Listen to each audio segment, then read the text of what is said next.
and good morning. Welcome to the Pakistan-US Tech Investment Conference in the heart of New York City. My name is Farwa Mahmood, and I'm a senior consultant in corporate finance and restructuring at FTI Consulting in New York. And I also lead the Pakistani Young Professionals organization here. And it is an absolute pleasure to be your MC today. We are truly honored to have such an incredible group with us. From senior leadership representing Pakistan's top IT firms, to tech professionals from across the US, to executives from the leading Fortune 500 companies. Thank you all for joining us today and making this vision a reality.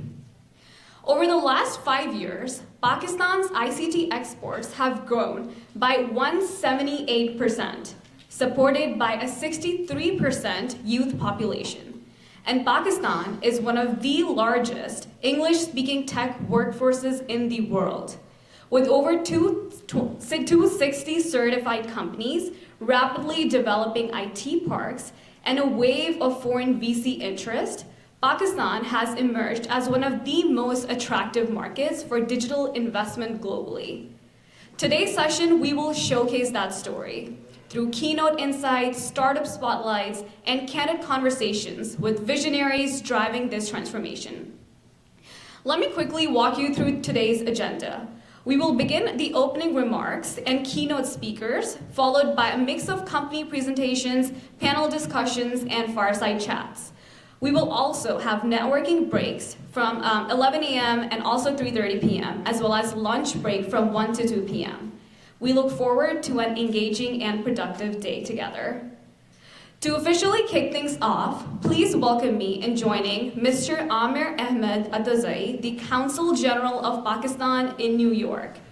Mr. Atazai is an officer of Pakistan's Foreign Services with over 2 decades of diplomatic experience. He has served as the High Commission in Canberra and Dhaka, as well as the Embassy in Moscow. Please welcome Mr. Atazai for his opening remarks.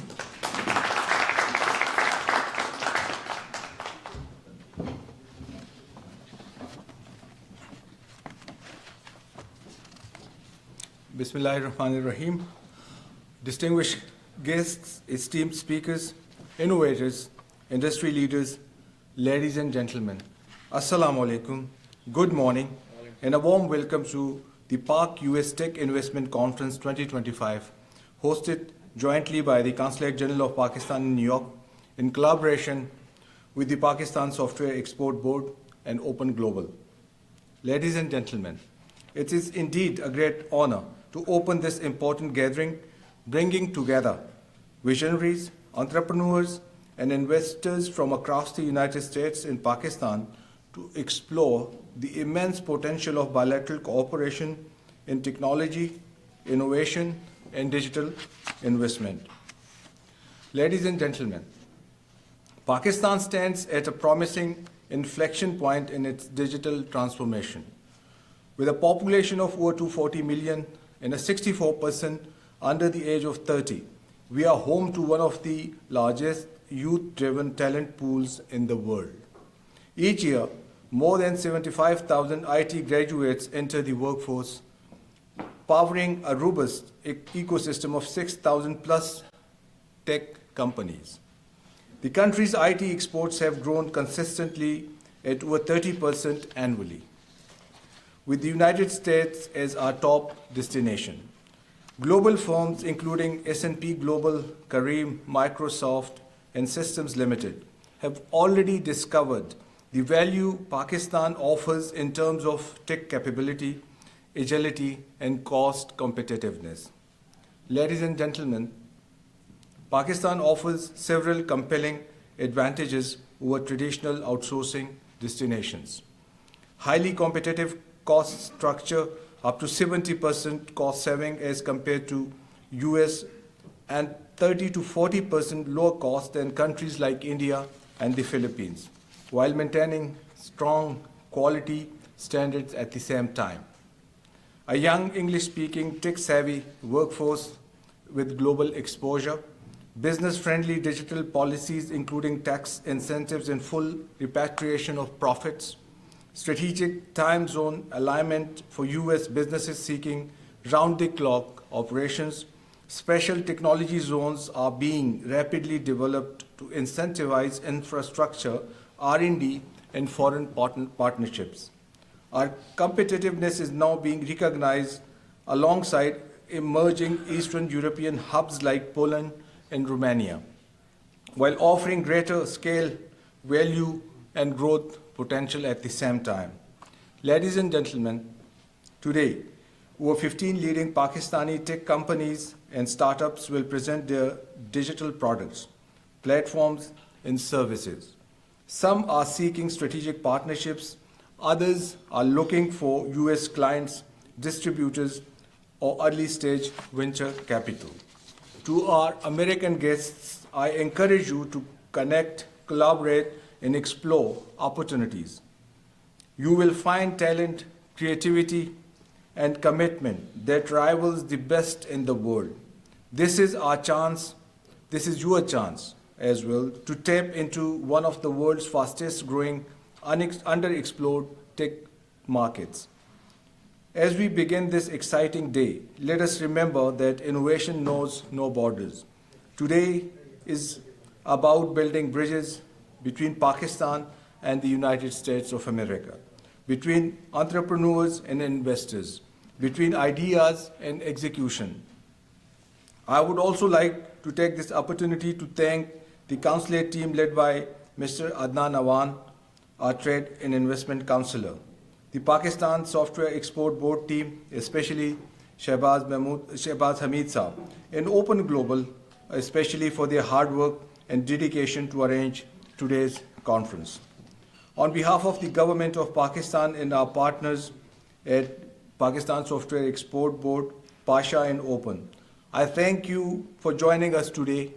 I wish you a day full of discovery, dialogue, and opportunities. Thank you, ladies and gentlemen.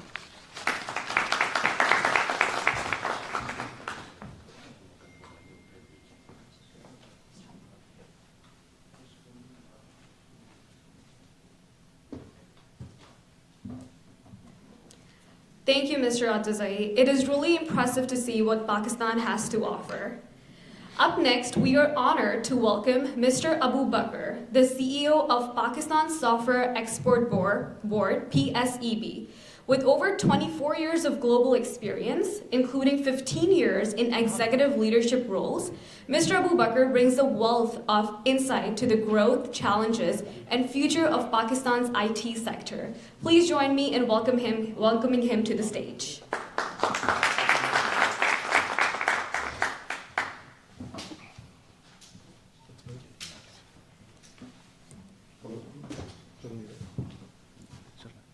Hello? Can you hear me? Yeah. Okay. Bismillahirrahmanirrahim. So, first of all, welcome to the Pakistan US Tech Conference Series Part 2. We did the same thing in Dallas. It was very successful. And now we are here in New York City, the heart of the capital of the world, I guess, the financial capital of the world.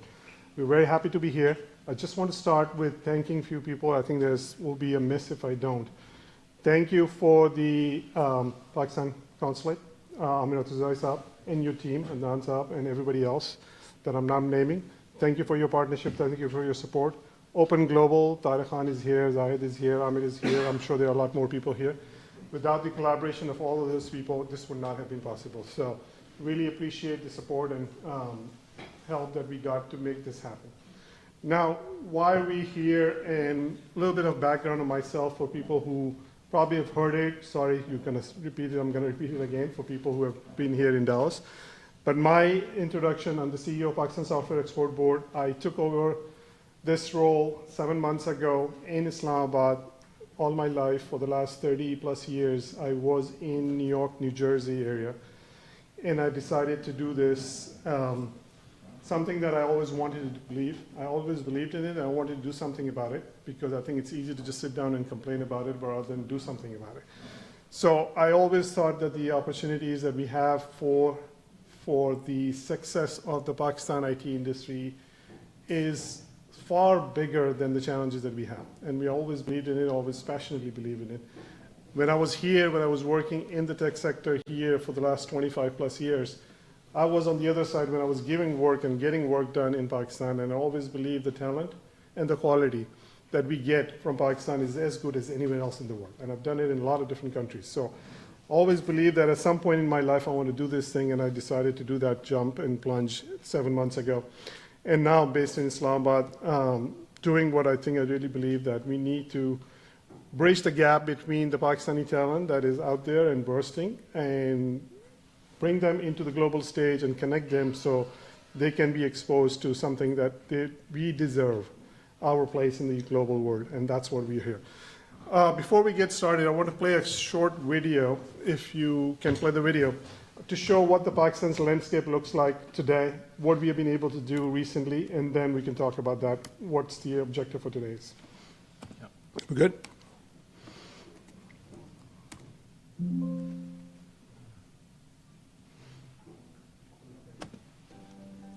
Voice higher. In a world where technology shapes destiny, one nation stands ready to lead. Pakistan, a nation young at heart, bold in vision, and limitless in ambition. With one of the world's largest youth populations, a workforce ready to power global innovation, skilled, connected, and future-ready. Today, Pakistan's digital footprint spans the globe, building, creating, transforming lives across 170 nations. Recognized globally, Pakistan was proudly named Tech Destination of the Year at GITEX Global 2024, backed by strong policy direction and national ambition. Pakistan's rise as a global tech destination is being led from the top. To top all of this, Pakistan passed a landmark legislation, the Digital Nation Pakistan Act. The intent behind this legislation is to digitally transform Pakistan's governance, economy, and society. With this, I would like to welcome you all to become our partners in this very challenging yet extremely exciting journey that we're embarking on to ensuring the tech destination Pakistan.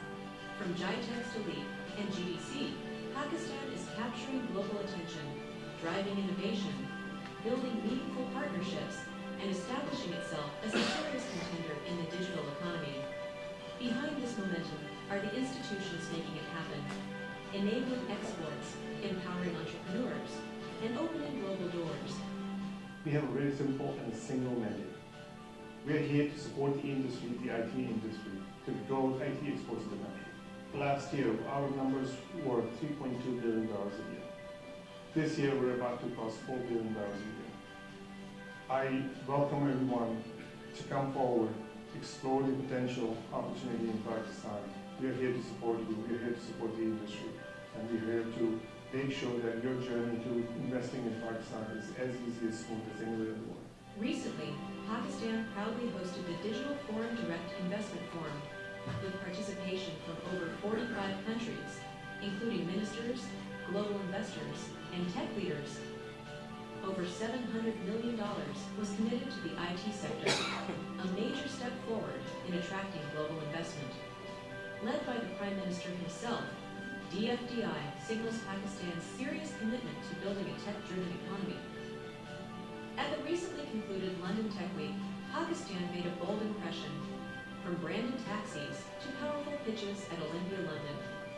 In just 3 days, we showcased our innovation, talent, and ambition to the world, reinforcing Pakistan's rise as a global tech destination. Our ICT exports are surging, our startups are scaling, our digital economy is rising. This is more than a digital revolution. This is a movement, driven by people, powered by innovation, inspired by the future. Pakistan invites the world to invest, innovate, and thrive.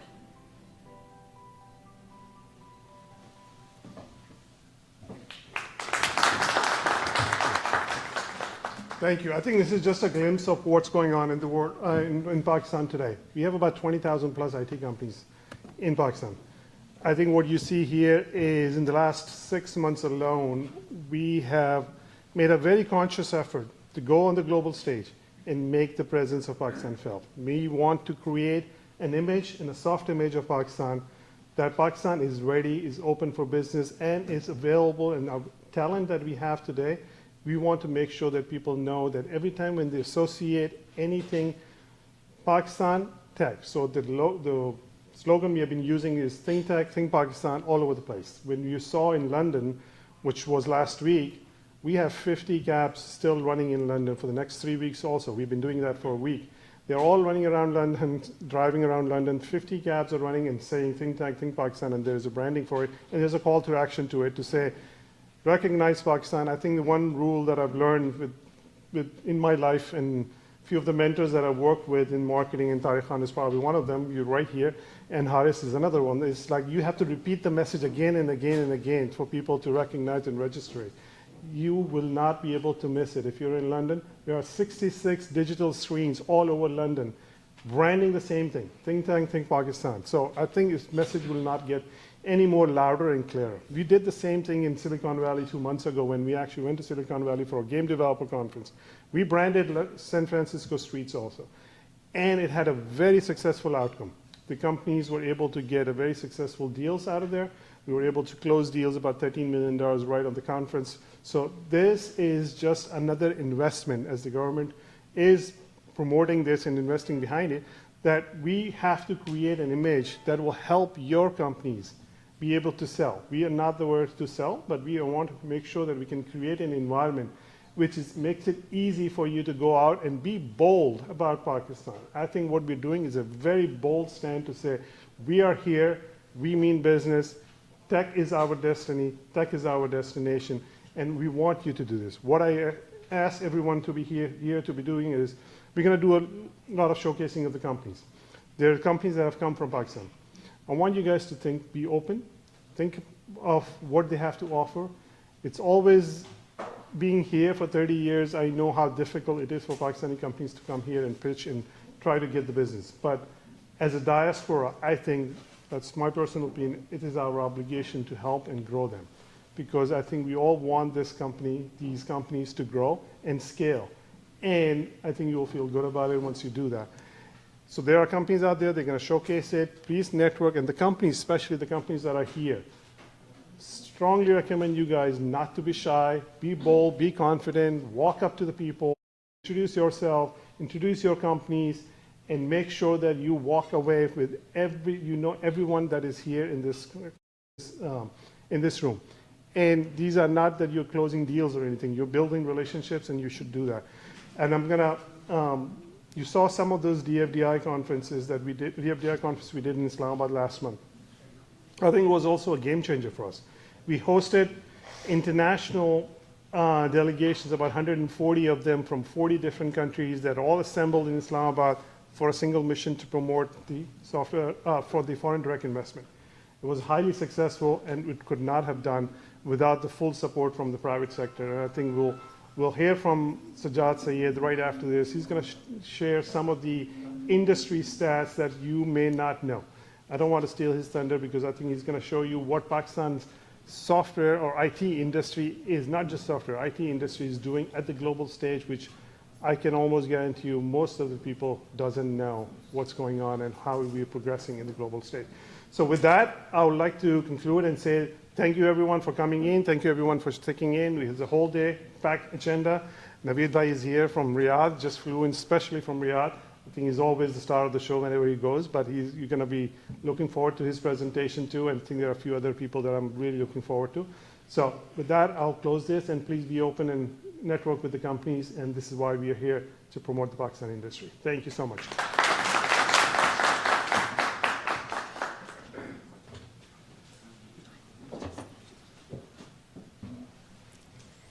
Thank you, Mr. Abu Bakr.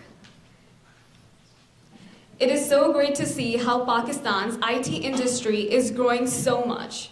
There are so many opportunities out there, and 60% of the population is younger than 30 years old, which is a gold mine for the US. Continuing with our opening insights, please welcome the chairman of Pasha, Mr. Sajjad Sayed. Mr. Sayed plays a pivotal role in shaping policy advocacy, fostering industry growth, and building international linkages for Pakistan's IT sector. Please join me in welcoming him to the stage.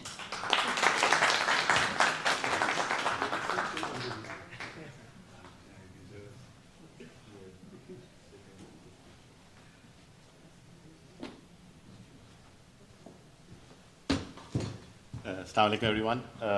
My name is Sajjad Sayyed. I'm chairman of Pasha. Pasha is, let me just introduce you what Pasha is. Pasha is Pakistan Software Houses Association. It is the only registered and representative body of technology industry of Pakistan. Together, we account for about 90% of Pakistan's tech exports. And our membership base is quite diverse. So we have hardware manufacturers on one side, companies that build laptops and cell phones, etc. And we have companies which do AI, blockchain work on the other, and digital transformation work, etc., etc. So it's quite a wide campus frame that we have. We employ about 600,000 people, technology developers, as an organization. And our companies are growing at an average of 28% year on year for the past few years. So first of all, I'm grateful and thankful for Abacus and the government for supporting us. We are a private sector body completely. We work with government. And when I sort of took over Pasha as chairman in October of this year, around the time Abu Bakr also came to Pakistan, we tried to do things a bit differently.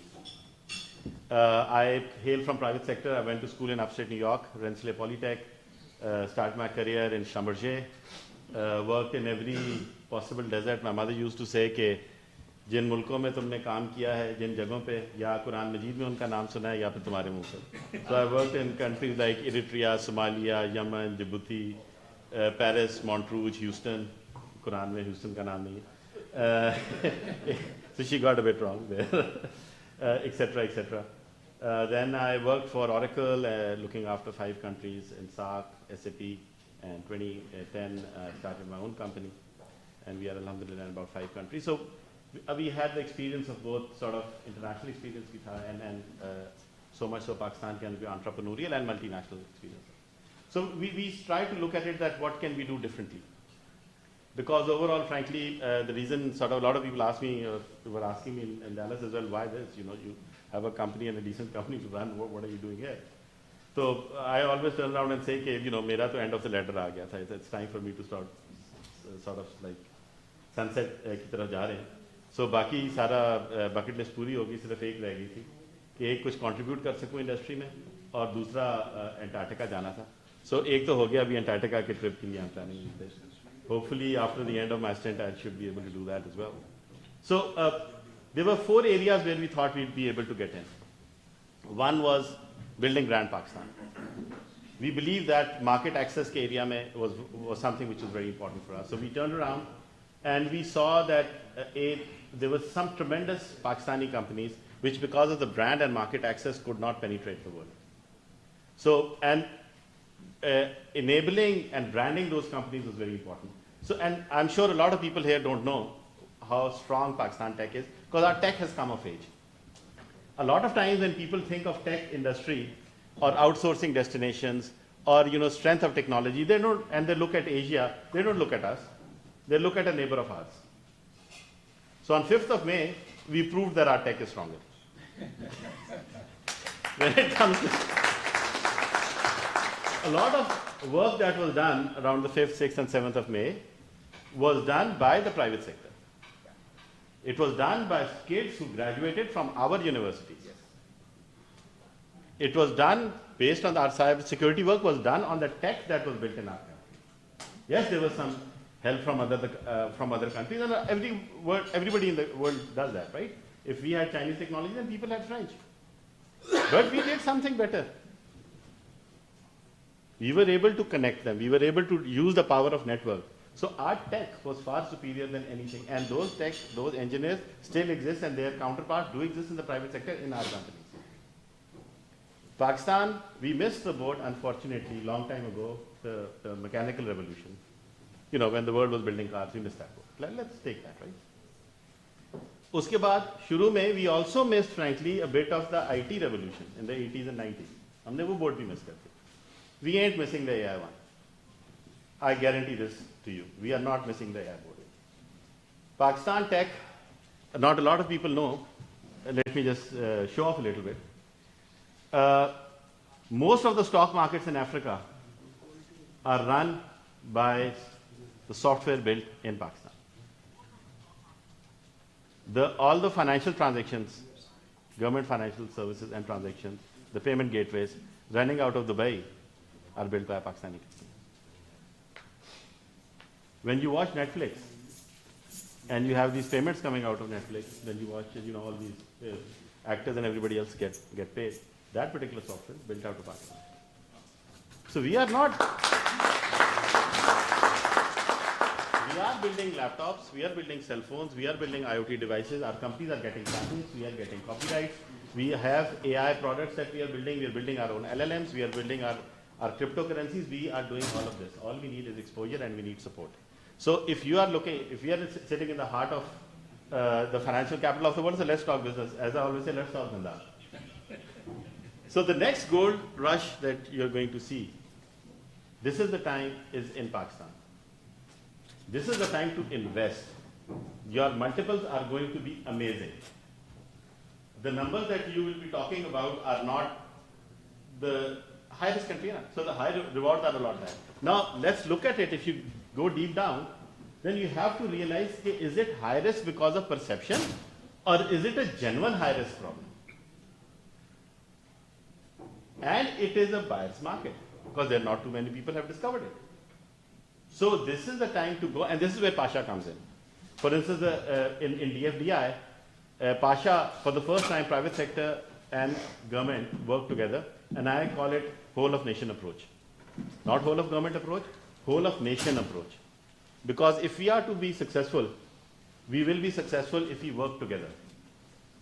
I think it was one of the American founding fathers, usne kaha tha ki, we better hang together, otherwise we certainly hang separately. So we are at that stage, right? During the independence. Ben Franklin, I think, said that. So we are now coming of age, the industry is coming of age, and if we work together with the public sector, I think there's a lot that we can achieve. Our government, frankly, I'm happy to say, has been quite responsive to most of our needs. कभी कभार हम उनसे नाराज भी हो जाते हैं because certain taxation things or state bank things and whatnot. But by and large, there's a lot of synergies. For instance, one of the things that we demanded from the government was to invest a lot in training, in skill development. So this year in the budget, only federal government has allocated to train 56,000 kids in high-tech, high-end tools. Now we had a problem because हमारे यहाँ AI के teachers training नहीं हुई थी AI में. So a lot of universities could not train kids जो AI के development tools और AI के उसमें था. So Stanford University के साथ एक contract sign हुआ है. They are going to train 500 teachers over the summer, PhDs and masters, जो AI उनको ये सिखाएं कि ये पढ़ाना किस तरह सच. And to allow them to use Stanford की labs. So this was creating those synergies was very important. Now it was very difficult initially to explain that to the government and to the people who have a political ROI, that instead of training 50,000 people, we want to train 500 teachers. It's a very, very hard sell. I was surprised because going from private sector, it made a lot of sense.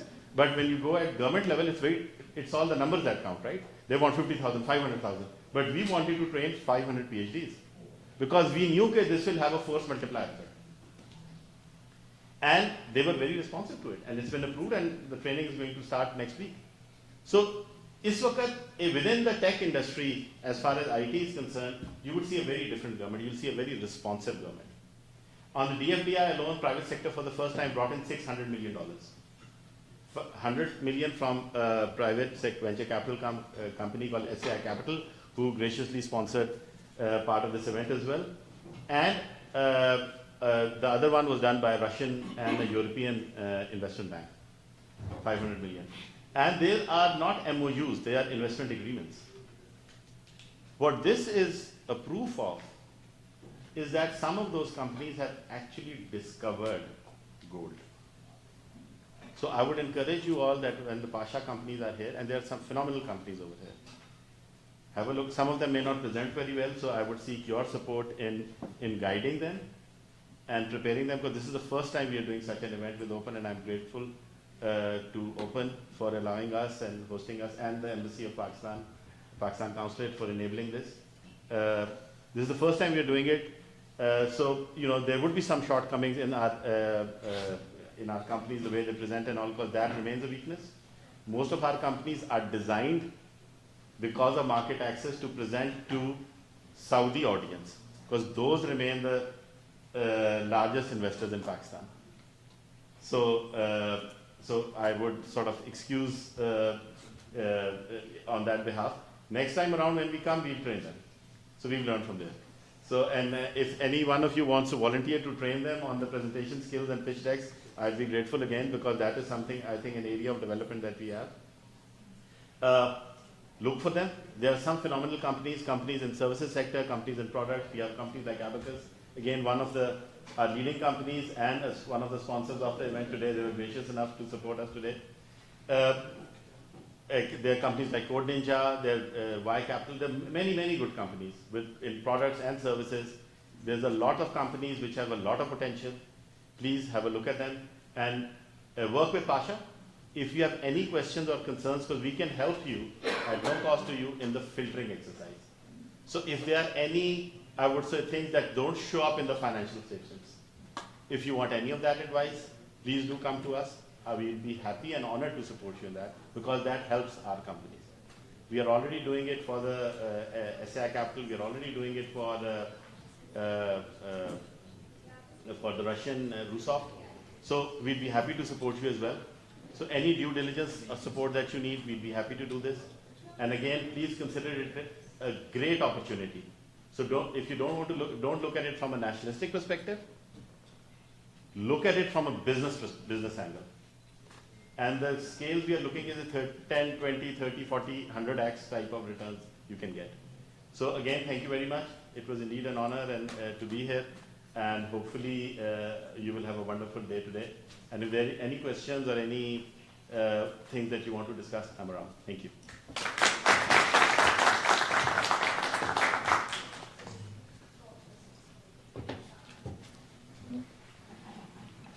Thank you, Mr. Sayed. Your talk really reinforced how Pakistan is positioning itself as a global digital hub, not just regionally, but on the world stage. Now, I would like to call up Zahid Sheikh, who is part of Open New York Board. Zahid is a senior leader in finance in Bank of America. Please welcome him to the stage. What's up? All right. Thank you so much, everyone, for coming.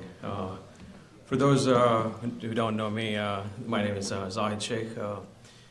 Been in the industry, tech, finance industry for a long time, and I'm part of Open New York Board.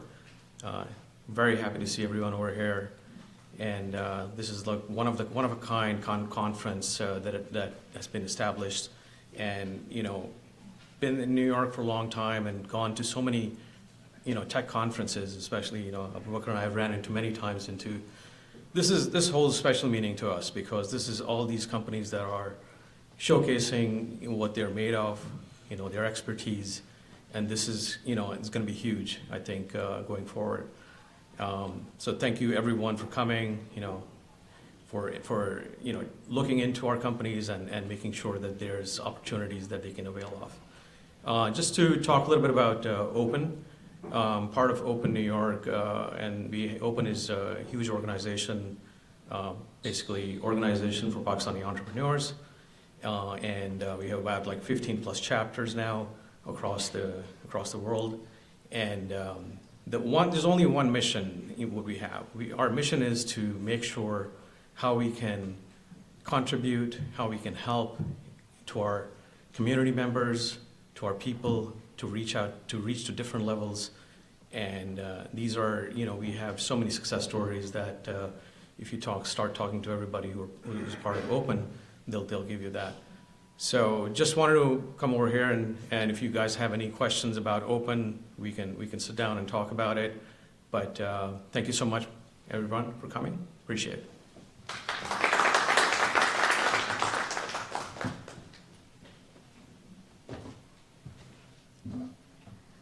Our next speaker is Tariq Khan, the president of the Open Global. Tariq is a clinical professor of leadership and marketing at NYU. He is also a published author. Please welcome Tariq Khan.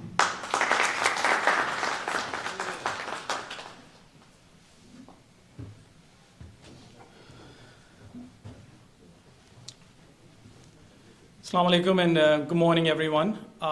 It's wonderful to come at this building and not teaching because I teach right across the street and it's a lot more relaxing. I wanted to first of all thank the Consul General, Amir Tazai Saab, for a wonderful partnership that we have. Open folks never used to go to the consulate until he came through and really opened the houses for us. Very excited to be partnering with PSEB, with Abu Bakr and his team. And I think what he has done in the last 6 months has been not done in the last 20 years or so. So we are really proud of that. I'm only going to take 5 minutes to talk about two things. What do we do and why do we do? So Open is an organization of Pakistani entrepreneurs and professionals. And as Zahid was saying, that our mission is to really connect Pakistani entrepreneurs and professionals on a favorable basis. And we have 17 chapters in Canada, US, Europe, in England, Pakistan, and we are opening one in Middle East. But why do we do this is more important. We are at a tipping point. Many of you are Pakistani Americans, and I hope today you're feeling more Pakistani than American. But we are at a tipping point as a nation in Pakistan. Pakistan is the 5th largest country in the world. But in the next 5 or 10 years, how big is your country in terms of population, or in terms of area, or in terms of money would not matter. What cutting edge technology you have and how you're taking competitive advantage is going to matter. And that's where it's very important for us to really highlight the positive of Pakistan. And I think PSEB is doing a phenomenal job in promoting Pakistan and technology. If we couldn't compete on technology, we won't be able to. So Abu was talking earlier that I think Pakistan export is reaching about $3.8 billion. That looks great. Guess how much China is doing? $942 billion of tax export. And let's not compete with China. I think it's very unfair comparison. But Malaysia is doing over $100 billion in tax export. Last year alone, they picked up additional $2 billion in tax export. And as Pakistani, our talent is one of our biggest assets. And I was saying this in Dallas also, you find talent everywhere in the world. But Pakistani talent comes with something as an added value, which is called jugaad, which means we can make things happen that many people in the world can't. And they are available to work throughout the clock. So as Sajjad was saying, that Pasha and all these organizations, we have to bring a more positive image of Pakistan. And the best way to do is through a favorable partnership with organizations like these and make Pakistan a country of desire. All of us who live here in this country are ambassadors of Pakistan. And it is important that we showcase that how much our technology is contributing, and we have a workforce which is ready, willing, and able. All we have to do is allow them. So as all of us who live in this country, it is incumbent upon us to really take forward the country and bring the positive image of Pakistan. Once again, on behalf of Open, I want to thank all of you for being a part of this, and we have a wonderful program. And the last thing that I want to mention is that why Open is so important. Open provides the talent pool and the talent hub. When Saudi Arabia needed the expert in semiconductor with all the resources and money, they got Naveed Sherwani. And Naveed Sherwani is an open person. When it came to Amazon and all the retailers were open, one of the top retailers in the Amazon in the world is Gibran Niaz, whom you're going to hear from in the world from Amazon, and he's an open person. And last but not least, when Pakistan Software Export Board needed a top talent, who provided that talent? Our former president, Abu Bakr, who took that job.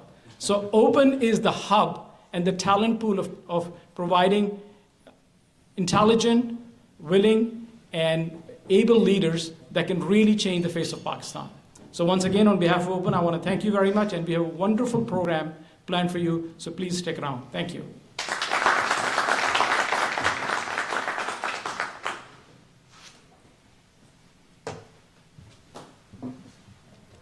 Thank you, Mr. Khan, for speaking about the collaboration opportunities and open.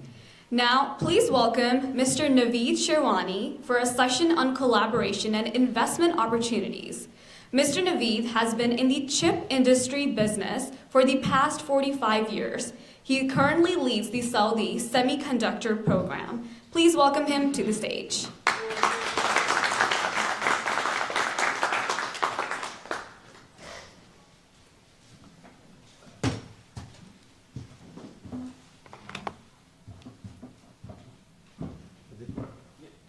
Actually, I don't need it. Does anybody think I need it? Huh?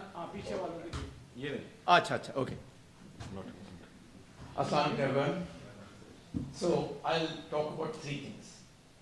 One is a message I have based on my life experience to entrepreneurs and the people who work with entrepreneurs.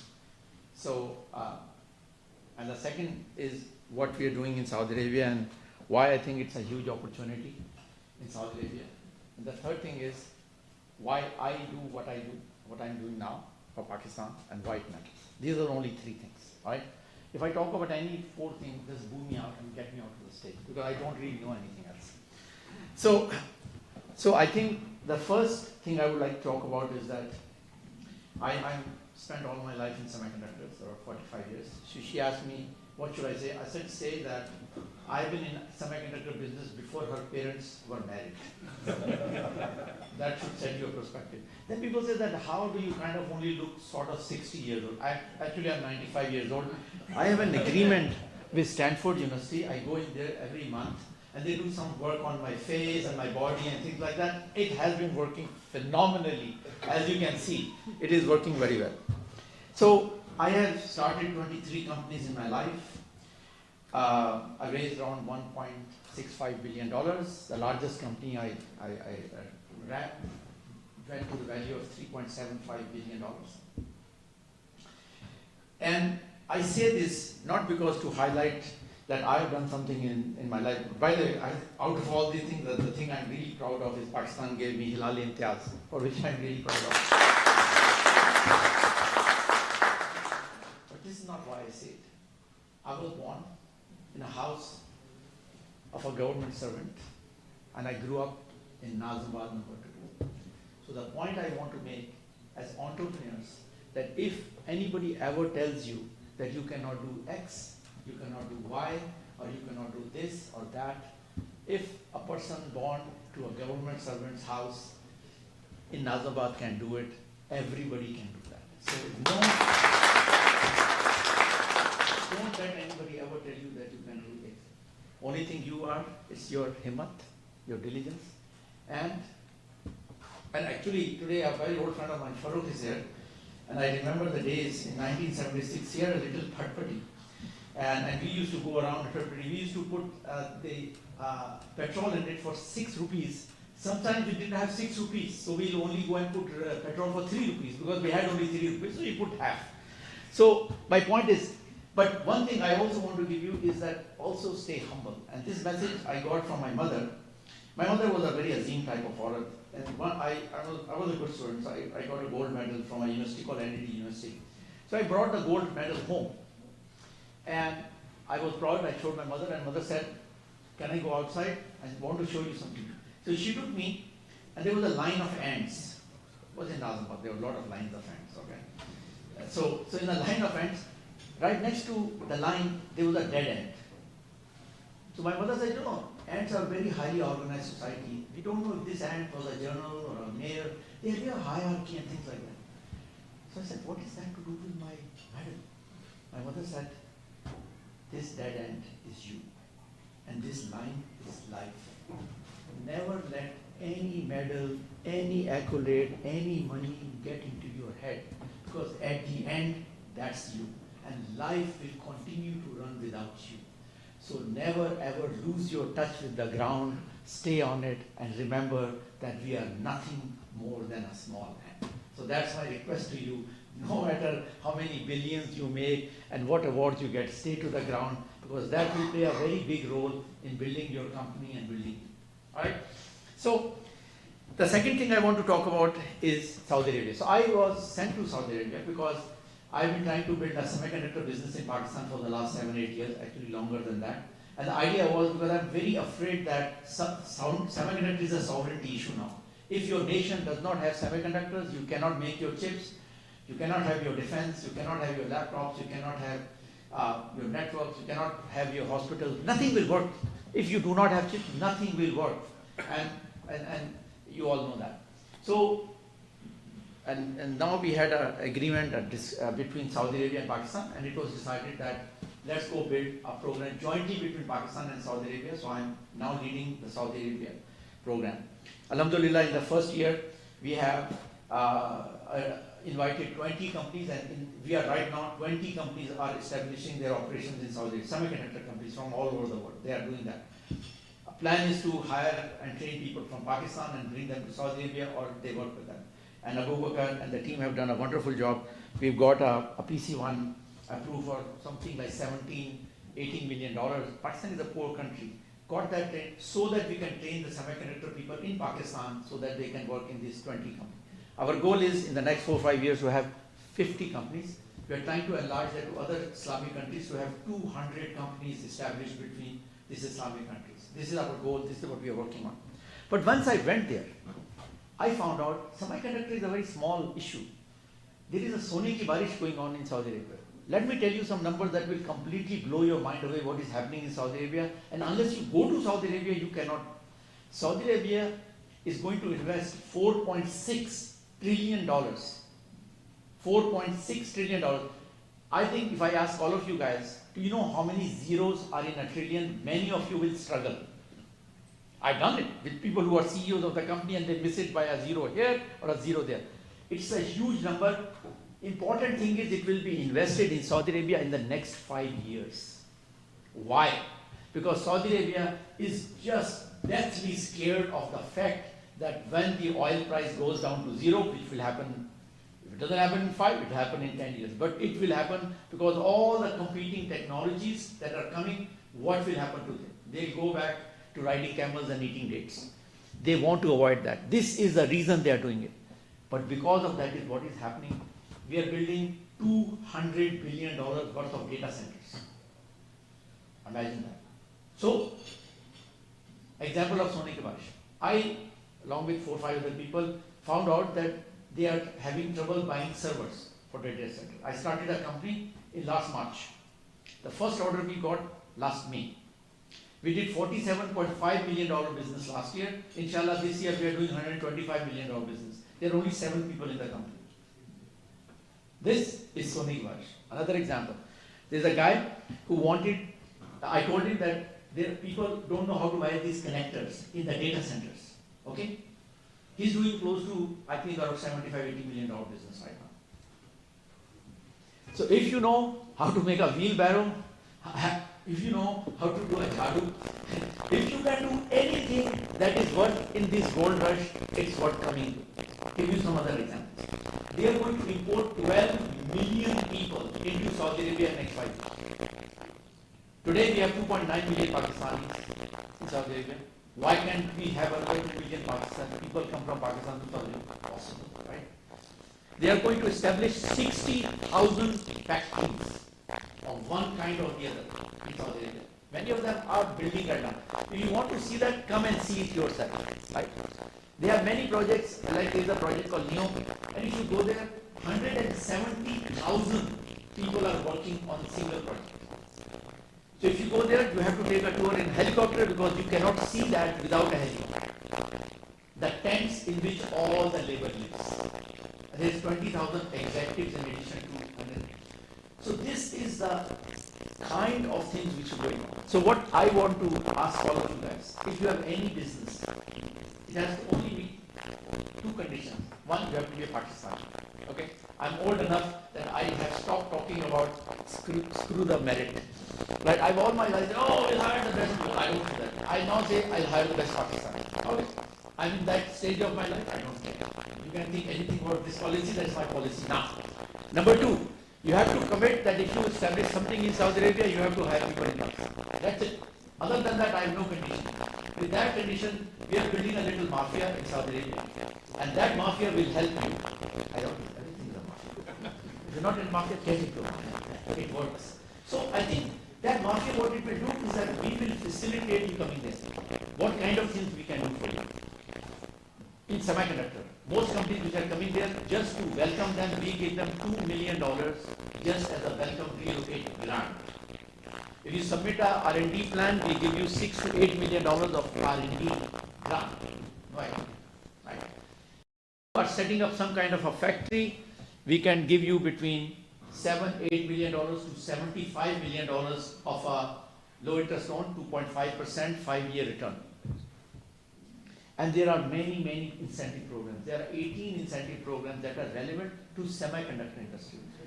But we are setting up biotech farms, fintech farms, agri-tech farms, you name it, we are doing it. So my invitation to all of you guys is that if you have some business that can expand in Saudi Arabia, you can collaborate with somebody in Saudi Arabia. Please do that. I'm there. I'm the easiest person to find. There are many people here to connect you. If not, I'll give you my WhatsApp group. Anything I can do, I will help you to establish in Saudi Arabia. You have to meet my 2 conditions. The last thing I want to talk about, why I do what I do. Why do I work for Pakistan? And this has something to do with a little story about my mother. If you have, some of you have heard it, doesn't hurt. You can hear it one more time. And the story is very simple. When my mother was getting sick and she was old, there was a little box on the side of her bed. And we used to ask her, what is in that box? And she said, when I'm not here no more, then you can open the box and then you can see what is in it. So when she died, after Janaza, we have 6 brothers and sisters, and our first thing was, we went and we opened the box. In the box, for me, there was, I graduated from a university called NED University in Karachi. So in Karachi, they used to give us a little booklet in which they noted how much money we pay every quarter as a fee. Total I paid was $114 for a degree from where I made millions and millions of dollars. That book was there. Secondly, in 1972, Pakistan issued the first ID character, Nadra was established. That ID was there, and a little message from my mother. And the message said that you have 3 mothers. A mother that gave you birth, me, the mother that gave you education, NED, and the mother is a mother of all of us, Pakistan. If you ever forget these 2 mothers, I would think you forgot me. So my message to you is very simple. Please never ever forget the mother, Pakistan. Thank you so much.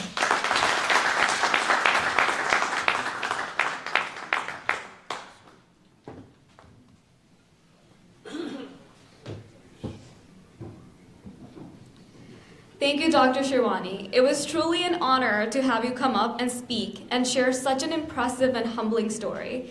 I'm sure everyone in this room has learned something from your talk. To me, we are nothing more than the ants, is something that will always stay with me.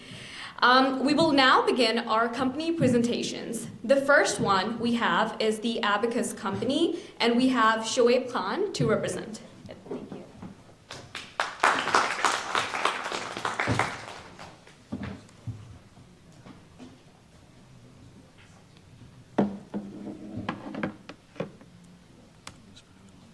Turn it on from here.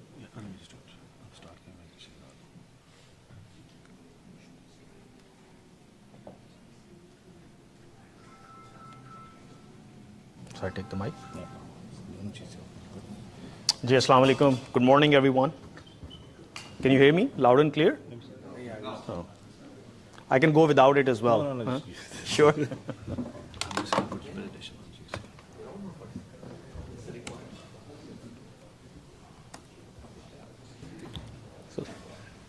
Can you hear me now? Yes. Perfect, great. So Assalamu alaikum, everyone. And first of all, I would like to thank everyone for being here and inviting us here. When first I heard about this particular platform, so I was a little reluctant and I was supposed to take a flight to London today. And then I thought, if there is a business value or, I should go, it's just like another networking event.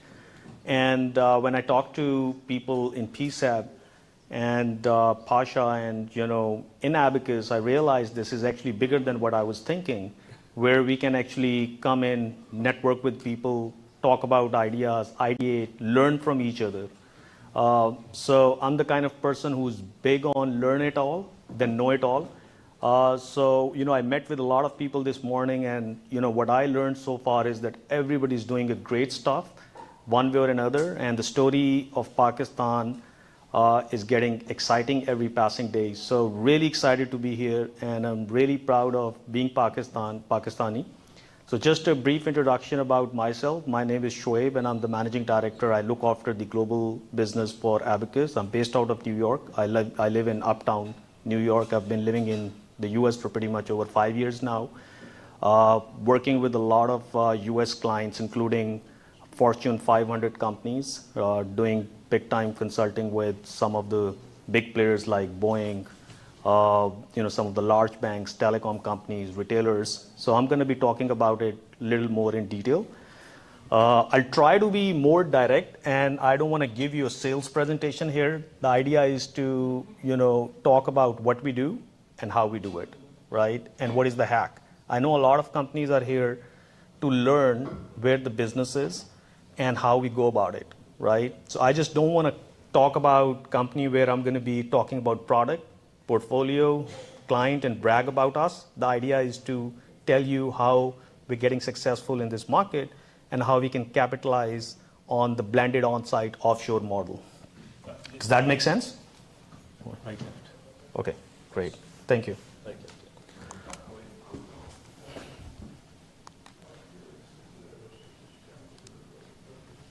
Okay, so by the way, that's not my presentation. I can go without it if you want.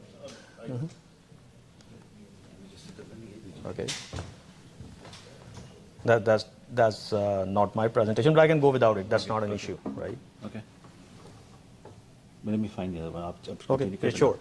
So I'll talk about our journey, and how we started. So Abacus is a PwC spinoff. Everyone knows about it, right? So our genesis is our roots are from Pakistan, right? We started back in 1987, and we evolved. We were Coopers and Librans, and then Coopers got merged with Price Waterhouse, and that's how it became PwC Consulting.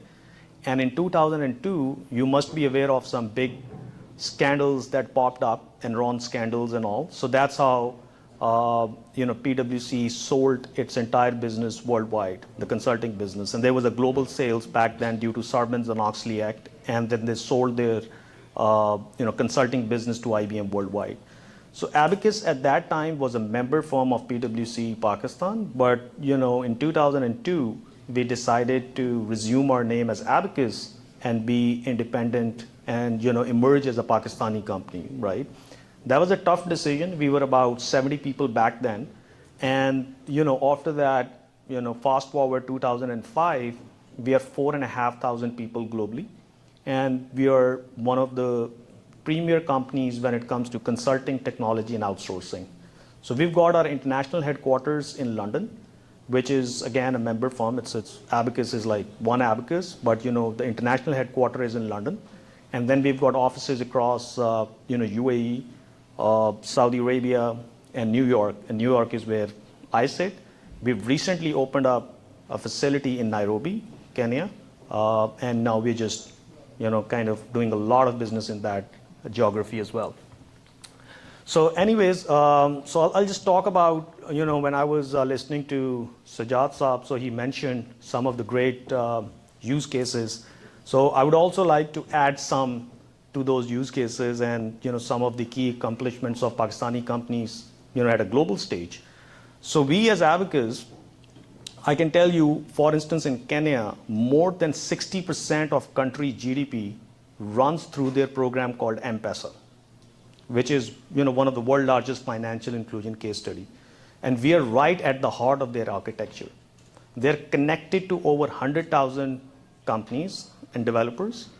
This is like an external ecosystem that they're connected to. They're connected to government entities. They're connected to small barber shop. And every transaction that takes place in Kenya goes through the technology that we've built 6 and 8 years ago. And now, it is just scaling as we speak now. In addition to that, we're working with Network International, which is one of the largest payment aggregator in Middle East and Africa. and more than 200 financial institute and over 100,000 merchants, probably millions, are connected through that network international. So if you go to Dubai or Saudi Arabia or Nairobi or anywhere else, so whenever you pay, so you get a receipt that says Network International, and that processes through the technology that was implemented by Abacus. So we're doing a lot of stuff there, not in just Middle East and Africa. I'll talk about some of the things we're doing in the AI space here in the US, right? I know we live in a world where everybody talks about AI. Everybody talks about cloud and data and cybersecurity. But when we communicate with the client, so what we understand is that they're struggling in 3 areas. One is how to generate a new revenue stream. Number 2, how we can optimize or improve cost to income ratio. 3, how we can improve the customer experience. But whenever because I do a lot of CIO and CTO advisory myself, and when I go to these organizations, I find out that these CIOs are so frustrated because of the vendors, be it McKinsey's and Deloitte's and Bain you talk about. They come in and they just talk about everything from their own lens, but they don't learn what the real challenges are. They've got a lot of legacy systems. They've got a lot of issues in terms of data fragmentation. They've got cybersecurity challenges. So we as organizations, we go and we start talking about what we do, instead of just learning what their real challenges are. And when we do that and contextualize it, that's where we create a big multi-million-dollar opportunity for us. So I give you one example. There is this company in the US. You must have heard about Travel and Leisure. It's basically, you must have heard about Wyndham Group. They have a huge chain of hotels. So we work with them. And I met with a gentleman, and he wasn't open to talk about any business idea because, they're working with Cognizant, Capgemini's, Deloitte's, and McKinsey's all the time. But when I started talking to him, I realized that his biggest challenge is, multi-entity setup and, a lot of silo in place. And everybody was talking about AI and data. He had a pressure from his boss to do something in the AI space, while the challenge is altogether different because all their systems are not connected to each other and they're not producing value. So we ideated with them. We understood what their challenge is. We worked with them and we helped them launch an AI-powered sandbox environment for their entire group. It's $1 billion group. Now all the entities that they have, all the organizations that they work with, so they have launched the centralized sandboxing environment for them, where the developers come in and it has an AI assistant built into it, so which would have a Netflix kind of algorithm that would just push you the recommendation based on the profile of the developer or user of that platform. And then it will help you write the complete code. And it's an enterprise grade code that I'm talking about. So developers do not have to write long code anymore. So they write the code. They create SDKs out of that code. They create the documentation out of the code, and all in a natural language. So they just give commands to, the AI assistant, such as, hey, I've just written the code, but I want to add 3 more features to it. And these are the features that I want to add, and it will automatically create the complete code, do the automated testing, and will push it into the live system. And whatever I'm talking about is not a sci-fi, it is something which is already live here in the US, developed by a Pakistani company. So we've already done these things, but now everybody in that organization is thinking, how did a Pakistani company come in and could do something in AI faster than the AI team itself and the big players that are sitting there like Cognizant and Capgemini's and Deloitte's and McKinsey's? How did they do it? So to be honest, it was just the ideation, learning, understanding, contextualizing, be empathetic to client, don't push them with the sales slides, and then of course you have your big opportunity out there. This is just one big example that I'm telling you, but there are so many examples that I can share with you, and that you can use and just go, and the opportunity is big here. And I can tell you, I have seen that most of the organizations would love to work with Pakistani companies. They want to work on blended on-site offshore models. They don't care if your consultants are sitting in the US or in Africa, India or Pakistan. All they care about is that when they just want the confidence that you can actually deliver. And if you deliver, then it's like repeatability, trust, scale, right? So this is my message today. And I couldn't pull up my slides, otherwise I would have talked about our portfolio a little. Maybe it saved you a day, which is a good news. So no fluff, no filler. I wanted to be direct. But I just wanted to briefly tell you, as Abacus, we've got pretty much 4 velocity teams. So data and AI being one, then we've got cybersecurity, and then in addition to cybersecurity, we focus a lot on architecture modernization, and the 4th one is enterprise systems. So in enterprise systems, one of our flagship partnership is with SAP. Here I want to tell you something. Most of the people are working on SAP a lot, but there are very few people who are thinking about this market very differently, and that is the modernization play in SAP and identifying where the big challenges are, where the clients are struggling, and how you can actually modernize it. So we do a lot of clean core audits and do modernization with SAP without using SAP stack, and we help them in terms of improving their cost to income ratio. And they see the real value where they save a lot of money, and they're happy to spend $1 million with us if they see a value of saving another $10 million out of it, right? And then Google Cloud, we are the global premier partner of Google Cloud, and we work with Google Cloud here in the US, and you will be very proud of Abacus here. Again, I'm not bragging about it, but we're probably the only Pakistani company that Google puts in their Fortune 500 clients, right? I talked about Boeing. We were engaged by Google because they saw a value of including us in their big, large bet accounts to kind of create a value for them. Disney, for instance, everybody knows Disney. So Google involved us in this opportunity just because they saw a value of this Pakistani company producing a value for Google itself. So all of these big accounts that I'm talking about, they're the live example of how Pakistani companies are thriving in this market, what we can do. And by the way, we don't have any delivery resources based here in the US. It's just the sales function and the pre-sales function, but rest of the delivery team is in the US. We've signed some very complex MSAs. I know you would be thinking you work with large enterprises, so you're going to be stuck with signing MSAs, but we've navigated that challenge as well. So with this note, I think I would like to thank you everyone for giving me an opportunity here to stand and talk about my personal experience in this market and Abacus story and how Abacus is thriving in the US market and now generating a lot of revenue for Pakistani company that we have, Abacus. So we just win a lot of work here and outsource it back. And idea is to just invest more and more, generate more business, and just send all the implementation and development work back to Pakistan. So with this note, thank you so much, everyone, for your time, and best of luck for the rest of the day. Thank you. Oh, sorry. There you go. So yeah, so this is. I mean, I'll just talk about this slide only. So you just look at. It's basically very important for all of you to see that where we are operating in. So we're operating in a global total addressable market of $1.2 trillion as we speak now, right? And this is expected to be tripled by 2030, $3.3 trillion. So cloud services alone is $874 billion.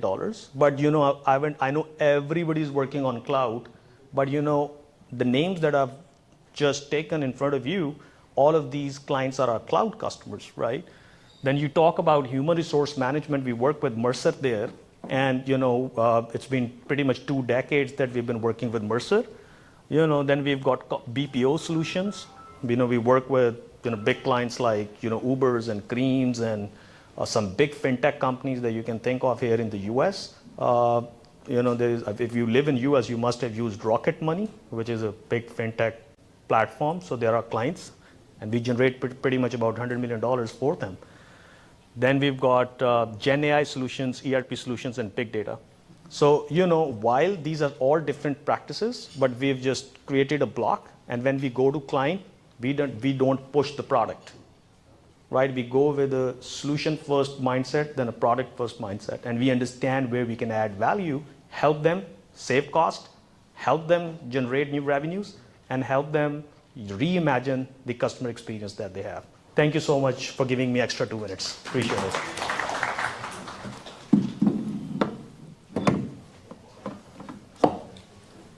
Oh, over to you. Thank you. You want it back? Yeah. Okay.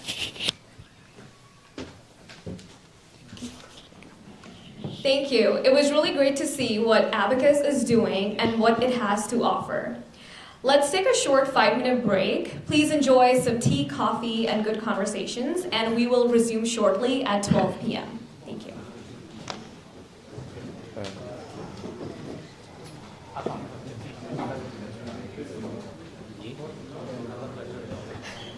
क्या है schedule क्या है बहुत लंबा schedule। अब इसके बाद कौन है I know, वो तो कहते हैं। उनको बुरी बात है कि हम नमाज बंद करें, वो लोग बाहर चले जाएंगे। हाँ, वो तो नहीं है। मैंने देखा है, बट नहीं है।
We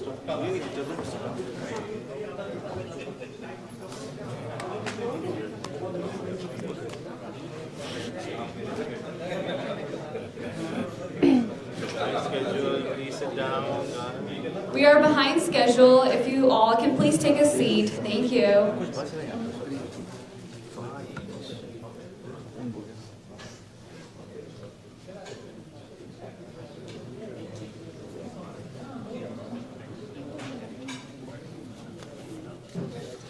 Abacus, बैठ जाए sir. Let's all sit down and start. I can't go earlier, sir. Amir sir, please, thank you. Nice. Good, nice. Good, healthy, very nice.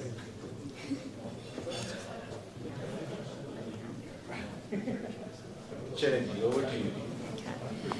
Up next, we have a session from Rebecca Zavalita of Pismo HR. Rebecca is a founder of Pismo HR, a next-gen people automation platform transforming HR operations through AI optimization. Please join me in welcoming Rebecca. Thank you for that lovely introduction. I just have one question. I want to get a sense of the crowd. Who here has not been to Pakistan? Okay, about one person. Oh, two. Okay. Okay, who here has been to Pakistan? Okay, everyone. Okay, got it. All right. So I'm going to focus my talk more of what it's like to go to Pakistan for the first time. So my experience started in 2020. Okay, so this was like COVID times, and I'm hoping like my story can be useful for you guys so you can understand what the perspective is from someone who's not from Pakistan. So my name is Rebecca Zavaleta. I'm a Mexican American from Los Angeles, California. I have been in California tech for over the last 12 years. I've been in fintech, built an underwriting and funding algorithm for equipment leases. I have been working in advertising technology. I've worked with YouTube, TikTok, and and Facebook, so Meta. And I wanted a change in my life, right? I was kind of bored making money. There's only so much money you can make that it gets boring at some point, right? So I wanted to do something different. Today, I had met my co-founder who also went to Penn. We're both Penn alum. And he said, why don't you build a team in Pakistan? So I built a team before in India, in Vietnam, in Mexico, in Colombia, in Argentina, in Brazil. So I have a lot of emerging markets experience, right? But Pakistan for me was just very different terrain, right? So I thought, and I know what this means now. So I thought, kya scene hai, right? What's the scene in Pakistan, right? It's 2020, it's COVID times, I'm a girl from LA, and I'm going to Pakistan, and I am absolutely mortified on the plane, right? This was my first experience. The news in the US, the news in Mexico is not really great about Pakistan, which is weird, because when you're there, it's a completely different experience. So there is a media game that Pakistan definitely has to be getting better at to show how amazing the country is, right? Okay. So think of this. I'm starting a startup in Pakistan. I built my pitch deck. I'm pitching to investors.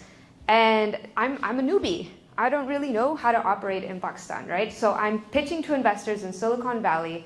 And out of nowhere, I have a power outage. Okay? Now my internet goes out. My lights go out. My AC goes out because obviously I'm having a 3 a.m. call, talking to Silicon Valley at 3 p.m. And then my computer goes out, I don't have Wi-Fi, so I'm no longer talking to my investor, and I disappear. And I tell him why it's so important to invest with me in Pakistan. And with this all happening, how do I convince him, right? Okay, so now 3 years later, it's 2025, and I'm thinking of myself back then, how I was sitting in the dark, sweating. I worked months to get that meeting, and now it's gone, right? Now I'm thinking, what a noob, right? Does anyone here remember their first time riding the New York City subway? Where you don't know whether or not the train is going uptown or downtown, and all of a sudden you're late. I scheduled 5 meetings across the different boroughs in one day, which was a terrible idea. I was late to all of them. I missed some of my trains. I went the wrong way. This is what it's like navigating Pakistan for the first time. It's the same thing as riding the subway in New York City, right? It's not that it's hard. It's just that you have to get used to it and you have to know it. So in 2025, I have my backup generators. I have my battery powered, what is it called? The batteries thing? The UPS, yes. I have all my UPSs. I have 2 internet providers. So now I'm an expert. I'm an expert at operating in Pakistan now, right? Okay, so now I know how to operate in Pakistan. It's been 3 years, and luckily Pismo has now been able to build an incredible, what I would call a world-class team. So a reminder, I've been working in tech for like the last 12 years in California. I'm used to working with incredible engineers, working on TikTok, working on YouTube, working on Facebook. And I'm talking about big data architecture where we're processing 3 million videos per minute, right? And so I'm having an incredible time with my team in Pakistan now. But in the beginning, I definitely wanted to run away several times, right? And what I'm just trying to share with you guys is kind of like the experience that a foreigner basically goes through, right? Now, I started from scratch. This is the private sector, right? You kind of do have to work on figuring out what is like the right culture, what is the right work ethic, sort of instilling all of that. Because in the beginning, I didn't think it was possible, but today I'm here operating in the US, I'm flying to Kenya, I'm flying to Saudi Arabia, and my team is in Lahore, and they're operating without me. In fact, they don't want me involved anymore. Maybe they operate better without me, you know? So this is kind of like one of the high-level stories I want to share. So for me, there are like 3 acts that take for a foreigner operating in Pakistan. The first act is, okay, you gotta hire your team, right? And what does it mean to hire a team in the private sector? Now, in the public sector, when you work with the government side, everyone has to take their tests, and they understand more or less how the system operates. But the private sector is a bit more confusing, right? Usually for us, it takes about 300 to 500 resumes to get to the perfect candidate. And now when you get to the perfect candidate, there's a lot of work that needs to happen on upskilling. And have you guys ever heard of this concept called osmosis? Everyone talks about how in Silicon Valley, there's like the best osmosis in the world. For example, this table right here. I'm sure you guys have had lunch and dinners together, and where you guys have exchanged like a plethora of experiences, right? So in Pakistan, I have learned that my teams take in this osmosis really quickly. To give you an example, I had an intern who at the beginning couldn't even write an email, right? And that's not because she couldn't write an email, it's just because I had very specific standards of how an email should be written, right? Like a very, I guess, American way of like a professional standard of what an email is, right? Okay, and then 3 months later, she's hiring for me, she's looking for engineers, she's dropping offers all on her own. In the beginning, she was being dropped off on a tuk-tuk, and now she's like driving her own car and like really figuring things out. So my point is, even if you don't find the talent where you want it to be, it can absolutely get to where you want to go, is what I've learned from Pakistan. I think there are 2 big lessons for me. One is in osmosis, how fast a team can learn, because people are very, very hungry. The talent is incredible. And then the second one is resilience. Now, I've been traveling back and forth to Pakistan since 2020 to 2025. I'm not going to say what has happened in those periods, but a lot has happened. And during that entire time, my team was closing deals, you know, as maybe I was getting terrified about things that were happening. They were closing deals, they were operating like nothing happened, right? So I have learned so much from operating in Pakistan. I have really learned the importance of resilience, right?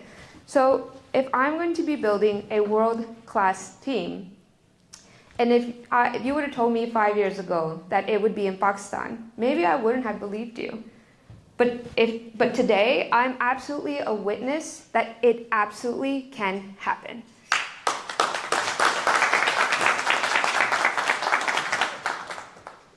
And it's good for me to see, like now when I fly back and forth from the US or from the UK or even from Dubai, there are more and more Goras and Goris on these planes, right? And in Lahore, I see them all staying at the Fred Hotel. I don't know if you guys ever waited at the Fred Hotel. I'm like wondering where everyone's coming from, right? So I'm definitely a witness. And some have called me also a success story that the model works. That foreigners can come to Pakistan and build incredible companies. Foreigners can partner with Pakistani companies and build augmentation or whatever it is that they need to build, right? Whether it's in HR automation, building AI co-pilots, the talent is 100 million% there. But what I do think is missing is more of just like, kind of like the guardrails to help support people who are entering the space. And by that I mean like incorporating the company, figuring out more of like the hiring practices, figuring out which schools are best to like hire from, all of these details to get people really excited. And I think one important piece would also be to help people navigate the power outage situation. But after all of this is figured out, it's absolutely possible. I did also want to leave the floor available for like any questions you guys may have for me, because it has been 3 really wonderful, heavy experiences of building in Pakistan.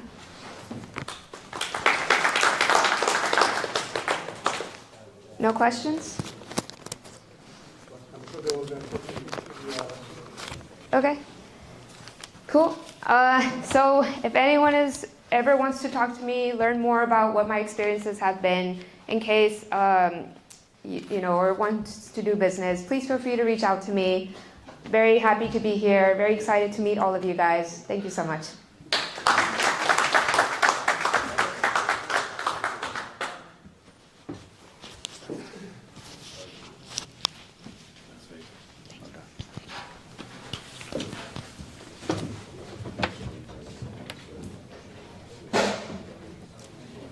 Thank you, Rebecca.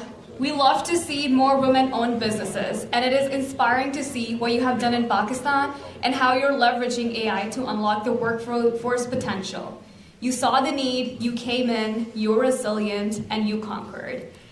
And now we will continue with presentations from another set of companies. Each will have 5 minutes. So let's dive in. We have I'm not sure if I'm pronouncing it right. And we have the representative, Abu Abdullah Ashur Naik, to speak about the company. Perfect. Come on. Let's go.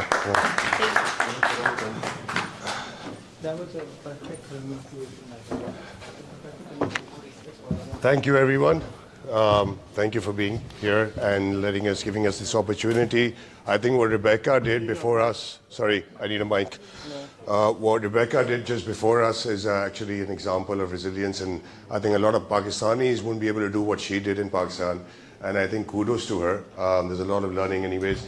So this is not the youth that we were talking about. The youth is this. The youth is this. I've lost that youth. But what I realized is, so I'm a repeat entrepreneur, just if I can just give you a brief introduction. So I've been running an IT service business for the last 15, 16 years. And this is obviously the story of majority of companies in Pakistan, which are IT service businesses.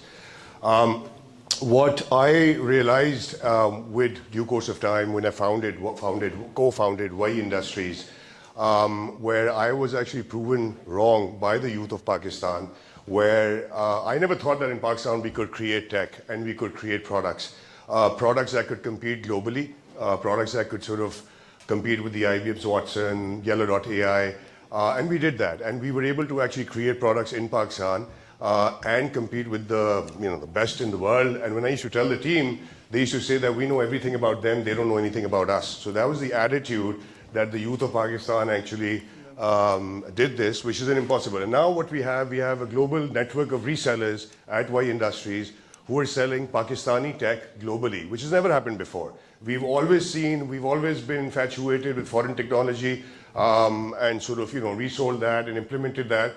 But I think for the first time, we're doing some fantastic work. And Usher will obviously explain on the technical side why we're different and what we've done. Structure it, please, because I'm chaos. Yeah, because we SNY brand, so we want to structure this conversation for you guys. So I think essentially what we want to talk. Can you guys hear me by the way? You want this? Change the mic, Yeah, give me that. So essentially what we are here to talk about is, I would say, economics of advanced engineering. We'll be talking about our company, but essentially that's what we want to establish. We'll divide the conversation into 3 sections. Yeah. The first one is going to be the hypothesis that we had to pursue advanced engineering almost 4 years ago. 3.5.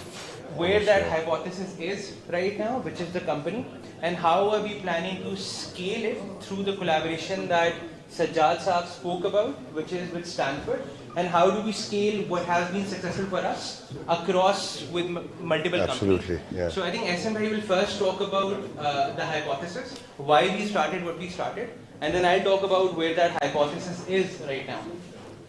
So you see, I saw this, I'm in between 2 companies, one that provides human agents and the other that provides AI agents. So one company is actually eating the other company up, right? I saw this 4 years ago when we did a project for a client in the US where, for a chemical compliance company, we did a project where we created AI agents which were environmentalists, legal experts, and they were actually, just like humans reason out, they were doing a far better job. And they were actually reasoning out how that regulation would impact the business. And then we see AI developers coding, right, itself on top of SAP. And that was the day I actually decided what is going to happen about these IT service companies, including my own old company, right? Because we are all driven by services. I think Khalid Saab mentioned about Saudi Arabia. So my first company, we've practically worked with half of Saudi government and financial institutions there. But it is very scary, and the technological changes are happening so fast, are happening so rapid, that it is scary to see and to be in between 2 companies, one that is eating the other. So I think the hypothesis that we had was we have a decently large company 4 years ago.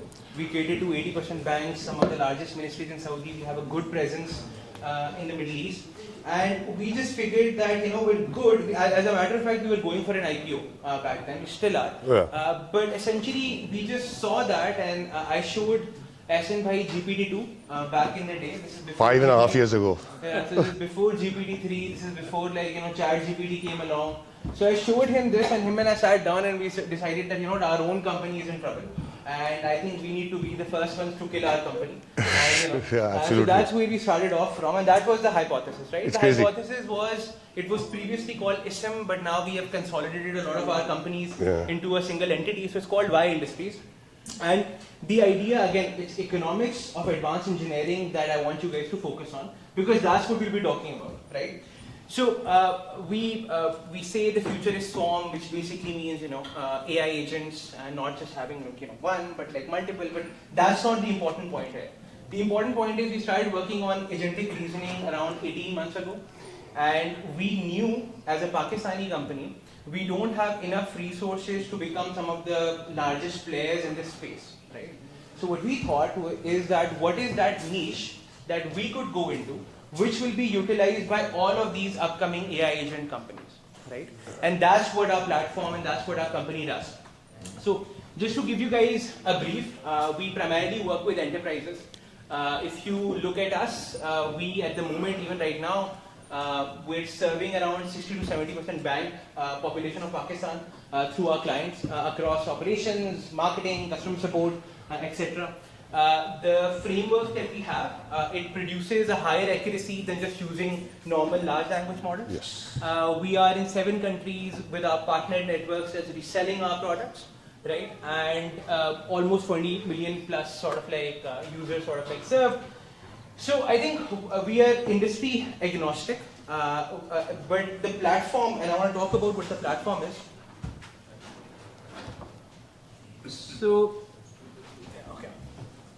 So the platform is called Alara, right? Yes, it's an AI agent builder, but this is what we did. what we thought was, what can we do where we won't have competition, right? This is the second portion of the hypothesis, because this is how all Pakistani companies who are underfinanced, undercapitalized, under-resourced need to think like, right? So the idea was, don't go where the dogfight is happening, right? Where you need a war chest, you need a lot of capital. Go for an industry that is in the future, right? And you can have a competitive advantage there.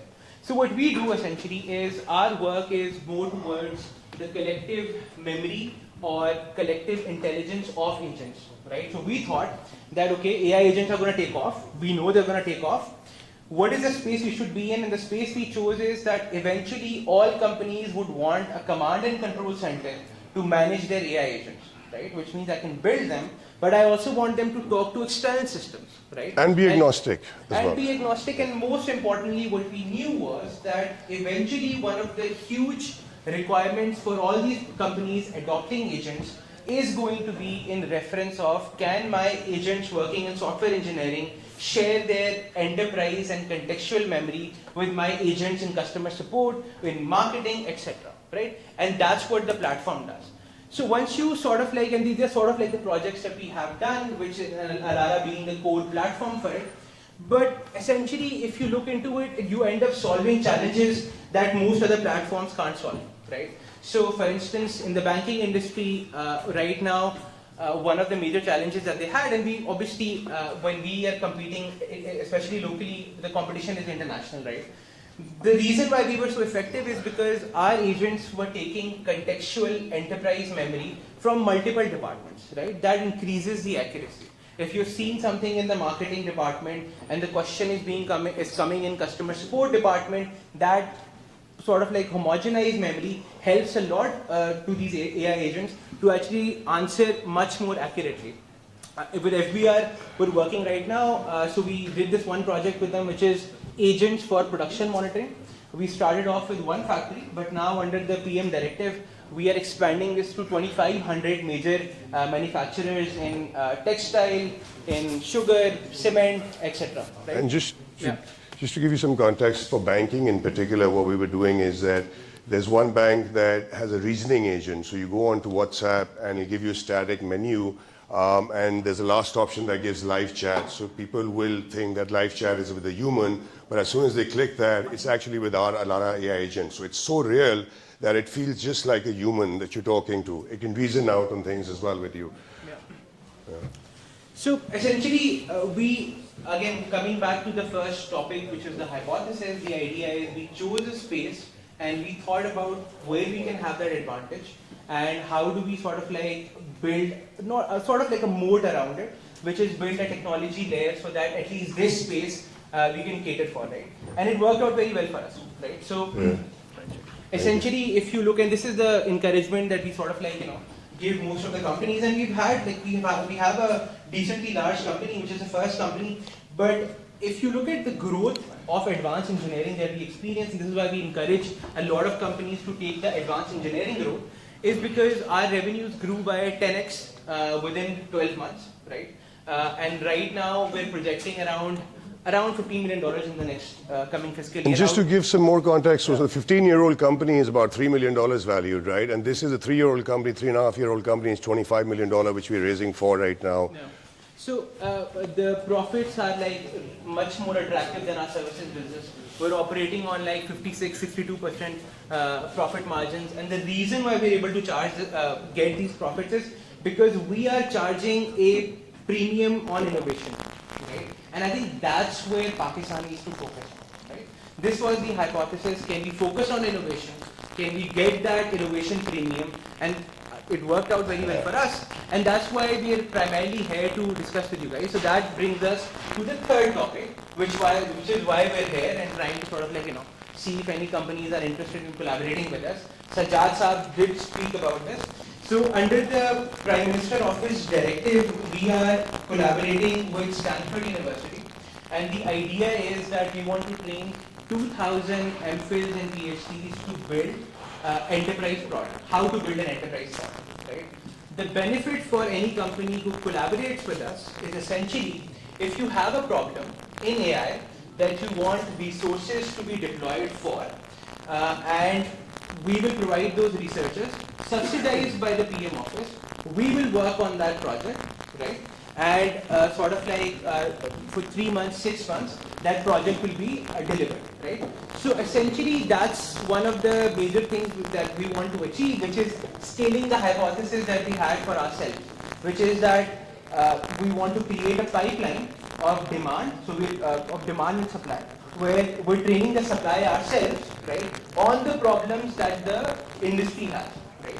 So anybody from the industry who wants to collaborate on this, this is a 36-month long initiative that we have. So 2,000 engineers, right, MPhils and PhDs working on, and Stanford is sort of like training them in terms of how to build a particular product, and the same training that they get from Stanford, they will be implementing on the projects that the industry provides. So I think, and just last conclusion, so obviously in Pakistan, I think it's a land of opportunity, right? It's always the entrepreneurs there. We're very resilient generally because of the environment. What we've been able to do, and as a sales guy, I happen to validate what I said and validate what I partner with. And we've literally validated, the validation for what we're doing has been coming from the highest grounds. So recent announcement that we'll do in the next couple of weeks, 1 or 2 weeks, is that we're onboarding, and it's final now, that Colossal Biosciences, the de-extinction of wolves, their co-founder Kent Wakeford, he's coming on board and joining us as a board advisor, equity board of advisor. And Jimmy Nguyen, another guy who's the legal counsel for Bitcoin, way back in the days, he's a UCLA graduate. He's also recently announced his association with us as an advisor on a board of advisory. So obviously we need to get this done and sort of give a global perspective of things. And here we are, and looking for your support to sort of obviously connect and open doors and see how we can sort of take advantage of each other. Thank you. Any questions? We're obviously here. Thank you. Thank you.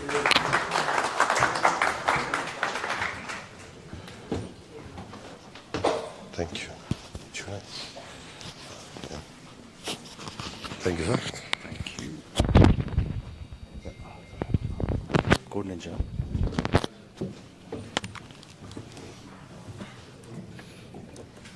Thank you for representing Y. It is so great to see the advanced technology in Pakistan and how you are solving challenges that even generalized AI can't solve. And we definitely need more smart young professionals like Usher to drive the tech industry. Now we have Code Ninja and Mohammed Umar will be representing it. Please welcome him on the stage. लगा दें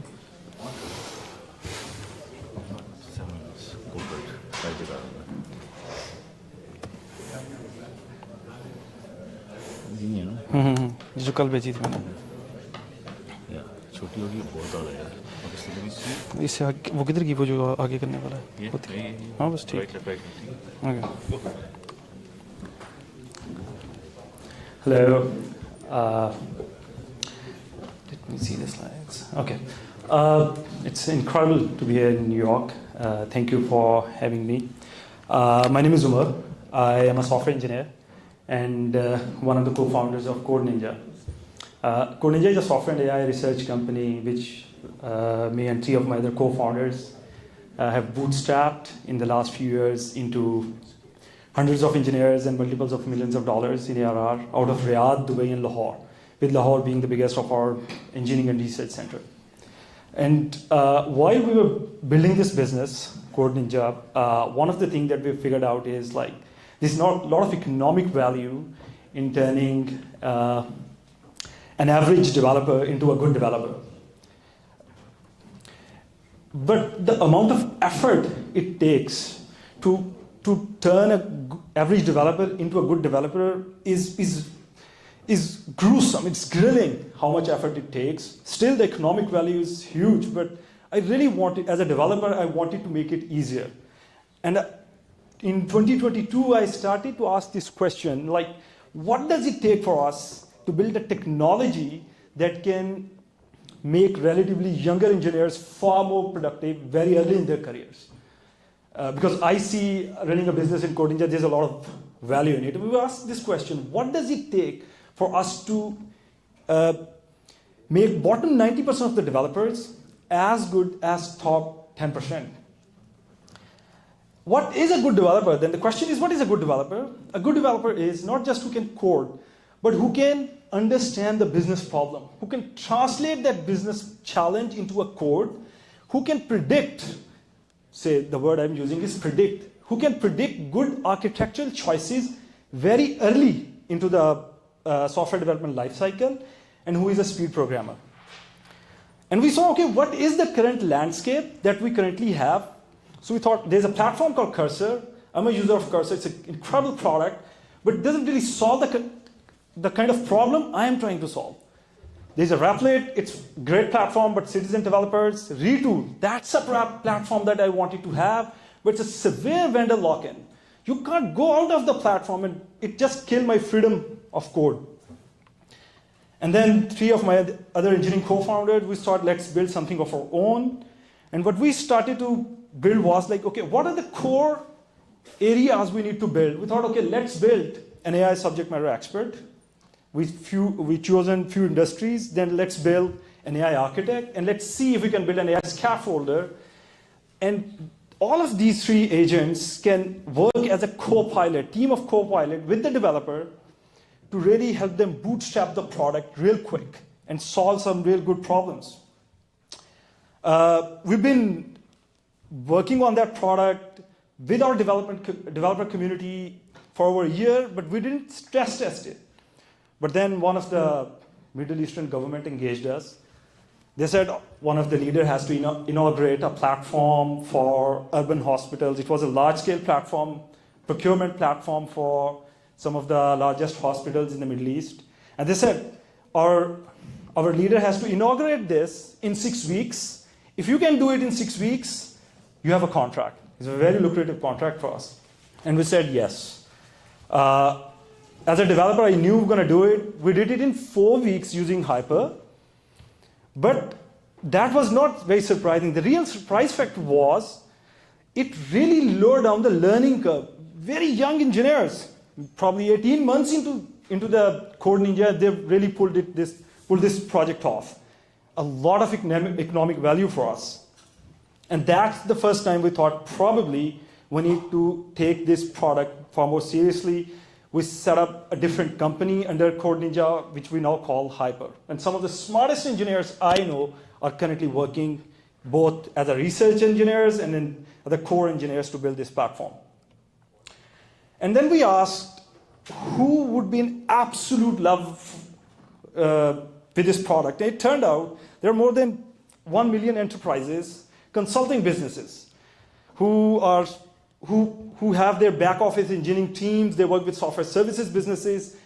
And they started reaching out and they said, can you give us this platform? And we're going to hire a couple of developers. And it would transform us as a consulting business as a software company. And second was developers. Developers, I'm not sure how many of you are developers here or have been part of developer community. Developers just hate handoffs.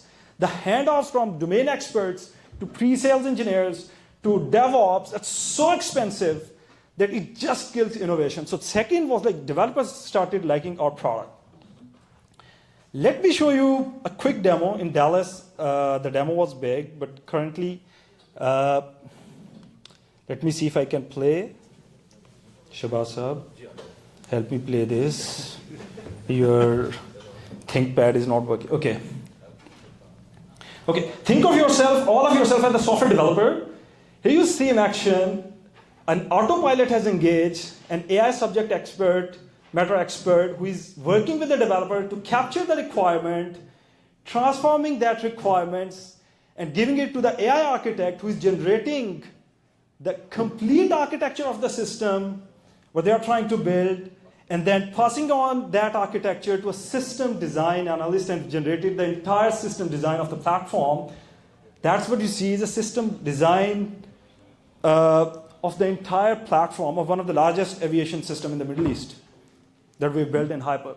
Once that entire platform is built, that system analyst is built, now the control is to the developer, and which is now adjusting a default payload. Think of it like adjusting the knobs of different things. So for example, what security choices you have taken. Why have you chosen Azure Sentinel over Palo Alto Network? All those choices have been taken on your behalf as a developer, where you can go back and ask the system, why did you choose Azure Sentinel on top of Palo Alto Networks? And while you adjust the knobs, right? After adjusting the knobs, whatever you want to change, you can change. This is the kind of freedom the developer wants. Retool, $3.1 billion company. David is a friend, but they doesn't give you that freedom. Now you export the code. Now this code is a 60% of the project that we've just built, and upload that into Cursor, Claude, OpenAI, and do the last mile software development. What we really figured out was it not only just expedited the software development process by hundreds of times, but it fundamentally lowered down the learning curve. So when we talk about their top 7% of the people, of software engineers in South Asia and Middle East are deployable for the global work, I think the first time, I've been doing software development from the last 15 years, I think this is the first time ever I felt like that 7% deployment rate can be now moved to well above 30%. And imagine the kind of GDP growth we can expect with so many software developers would now be part of that economic output. And I think one of the developer I know using Hyper, do you know what he's building is he's adjusting the satellite on top of Texas for a major food production company and telling them which crops would probably yield better results. And that guy is 6 months into Core Ninja. That's it. So I think this is an incredible value for the developer community in South Asia and Middle East to really take on some real hard challenges in the global marketplace. Thank you.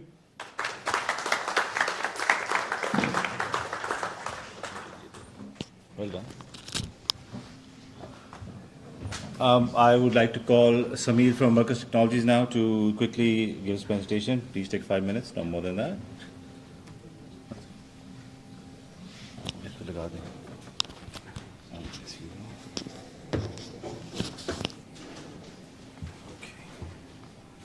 Assalamu alaikum and good afternoon, everyone. My name is Samil and I'm one of the co-founders and I lead operations at Mercurus. Mercurus is Pakistan's largest social commerce marketplace platform that operates primarily out of Pakistan. Traditionally, the supply chain is a very broken experience for micro entrepreneurs in Pakistan. They don't have access to inventory, lack of access to capital, the logistics is broken, and generally a lot of micro entrepreneurs are not able to start their online businesses. For the supplier side, there's again a very low trust in the logistics. They are stuck in old offline methods. They are not able to come onto the digital platforms. So this is where Mercurus comes in with its platform.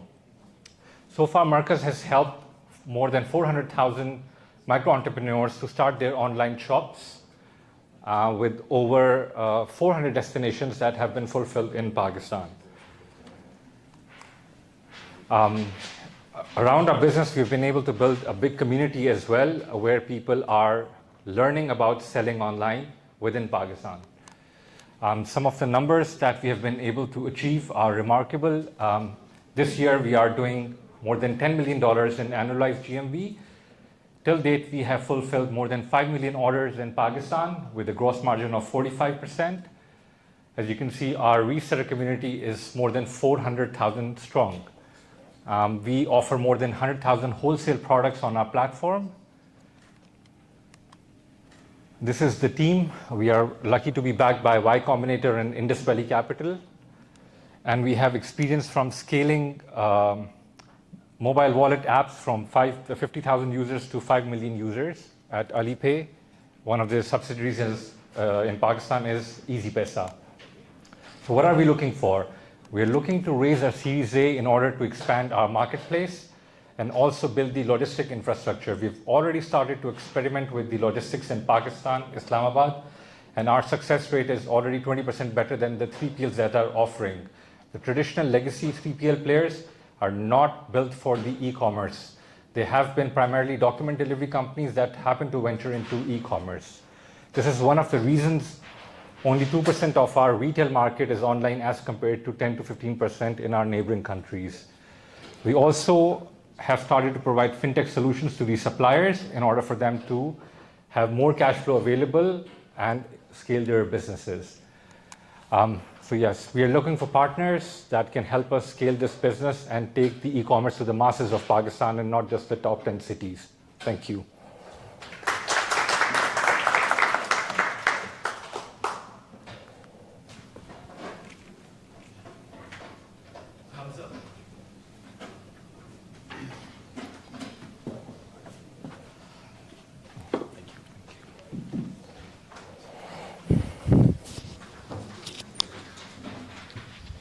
This is the last presentation we're going to have before lunch.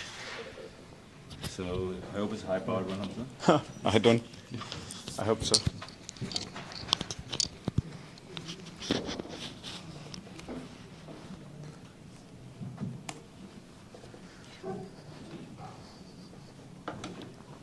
Okay, we will now have Hamza Chisti come up and share his success story. Hamza is a director at Microsoft and a recipient of the prestigious Gold Club Award. At Microsoft, he leads the transformative initiatives at the intersection of AI, design, and business. He is also the founder of Maverick, a strategy and storytelling firm for ambitious brand. Please join me in welcoming Hamza Chisti.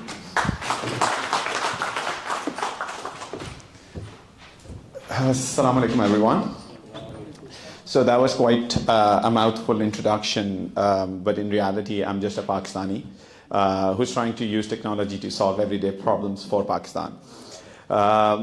Talking about that, first of all, I would like to thank PSAB and Abacus to actually invite me here, and Shabaz as well. And I met them last week in London. At a dinner, and we just talked about digital innovation in Pakistan, and I told them what I do, and they were like, "Oh, you should come to New York." And I was like, "I live in New York, so it would be my pleasure to be here." Talking about innovation, I feel that there is so much potential in Pakistan, and a lot of things can be done and solved through technology in Pakistan. One of the small examples that I like to give to people, and I actually shared it with a lot of people, which is very close to me. Last year, I went to Lahore, and that's where I'm from. I went and I visited NCA, which is like the School of Arts that everyone knows about it. And then I was visiting they had their thesis going on there. And I visited each and every artist, and I was like, "Ab kya hai? Ab next kya karna hai aap logon ne? Now you're graduating, and what's there for you?" And they were like, "Pata nahi, like we don't know what are we going to do? We're gonna submit our work to some art galleries and all of that." And then I realized, I was like, "Have you ever tried selling your art in the European market, like US and the UK?" And they were like, "No, we don't have any connections there." And I realized, okay, like that's an easier problem to solve. And I was like, what if I build a platform for you where you can submit your artwork, and then we will do the exhibitions for you in New York and London. And most of them were super excited. And I was like, okay, let's do that. And I built this platform for them. We named it Kavish, in which they can just go. Any of the art students in Pakistan, they can go there, can upload their artwork, and we do their exhibitions here, and we sell that art for them, and we give 100% proceedings back to the artists so that they can do more work. And thank you. And this has been great. Like it was such a great example of how technology can enable so many examples. Every time I go to Pakistan, I find one thing or another where you can use like technology and you can improve it, right? So I have this like 29-page presentation. I'm not going to go with any of them, but I definitely would want to take a minute of your time to see one of the slides, one of the 1-minute video that we have. I would like to play this.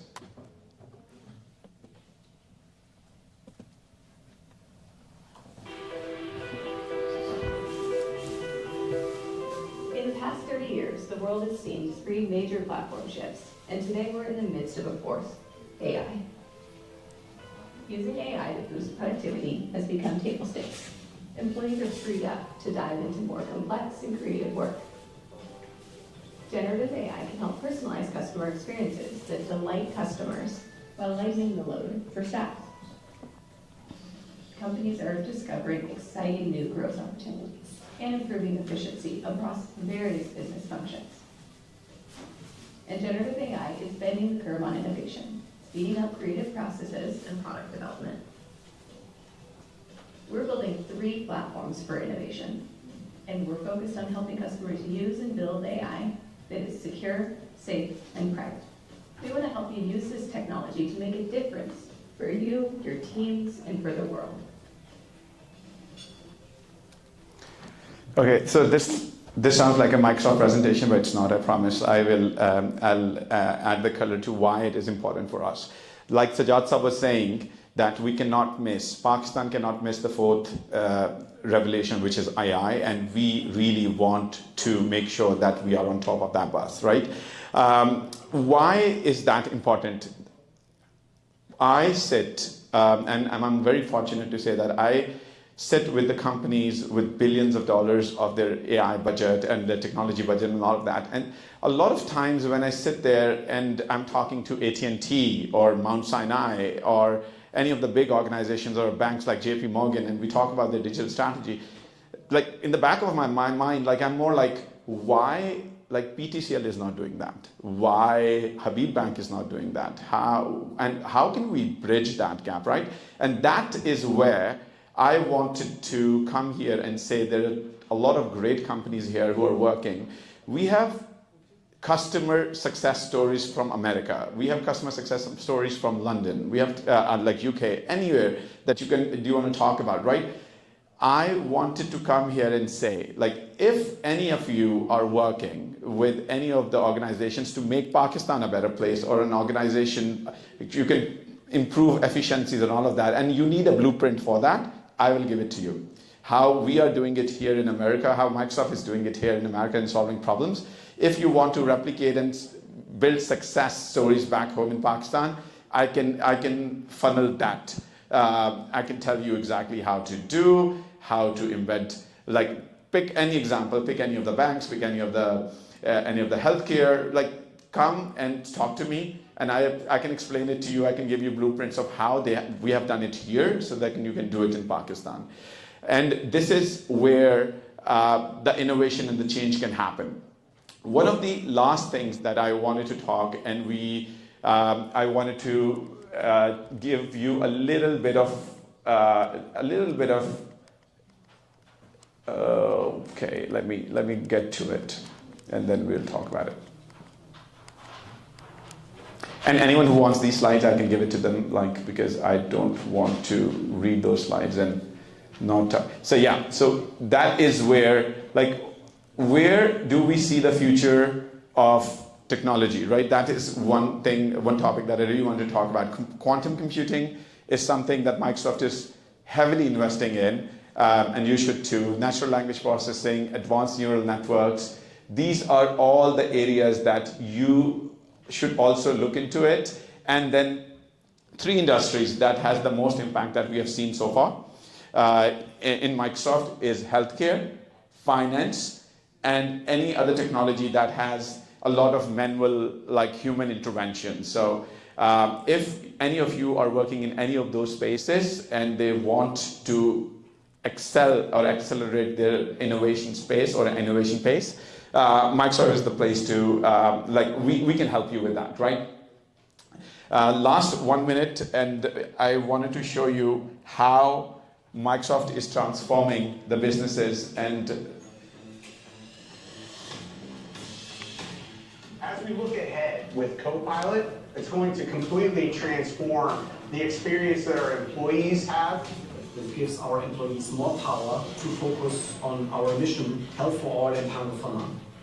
We're implementing generative AI use cases created with Azure OpenAI service. Employees are saving 30 to 60 minutes a day. Sales Copilot is really life-changing for a seller. It cuts the amount of clicks in half. At the heart of NBA Insights is Microsoft Azure OpenAI service, which uses GPT models to process immense amounts of data very quickly. So Anthony and I receive detailed information about their favorite players, teams. We use AI at scale to improve the way we work internally, be more efficient, and serve our customers in a better way. Microsoft Azure OpenAI service has answered more than 4 million queries in 4 different languages. Azure OpenAI Service Batch API was able to reduce our processing time by 75%. Now, engineers can chat with the interface using natural language through Azure OpenAI service. Data analysis went from days to minutes. Having a single data warehouse in Microsoft Azure gives us a new focus on how we can maintain assets as a system rather than independent data sets. The time saved allows me to focus on doing the real preventative maintenance. Azure AI Vision is a key multimodal component, pulling data from an array of cameras and sensors. Microsoft Azure OpenAI Service was a game changer for us. It is a companion making things happen far faster than you can do on your own. We have access to richer data at much faster speeds. Copilot gives us the ability to understand the 1,000 touch points that customers may have with our company. That is magic at work. Right. So, thank you very much. So, in the industry conversation that I was talking about, this slide is really important, right? So we have financial services, healthcare, manufacturing, and you can see that, or we at Microsoft see that that is how much, like 61% of the functional AI is just ready for data analytics. You can see, like in healthcare, it's 53%, manufacturing is 53%, and retail, it's 60%. This is the numbers from here, from US, right? 2 minutes in digital transformation. What can we do in Pakistan, right? So all of these numbers that we have seen, right, they are much less in Pakistan. Like digital innovation in finance is lower, healthcare is definitely the biggest challenge. So I, as a representative of Microsoft here, and a proud Pakistani, I just wanted to come here and say, whoever and whatever use case that you see in Pakistan that can change the life of people of Pakistan, and they would like to do something for it, I'm here, Microsoft is here, we would love to help you excel that and build the technology for the future of Pakistan. Thank you very much. Oh yeah, if anyone have any questions, like you can connect with me, or if anyone wants to ask anything, I'm more than happy to answer. Okay, good. Thank you.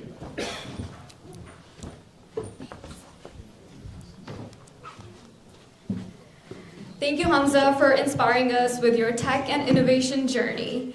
I know everyone's kind of hungry now, so we will take a lunch break. We have some amazing Lebanese food for lunch. Please come back around 1:45 p.m. and we will resume with Gibran Niaz as the keynote speaker. Thank you.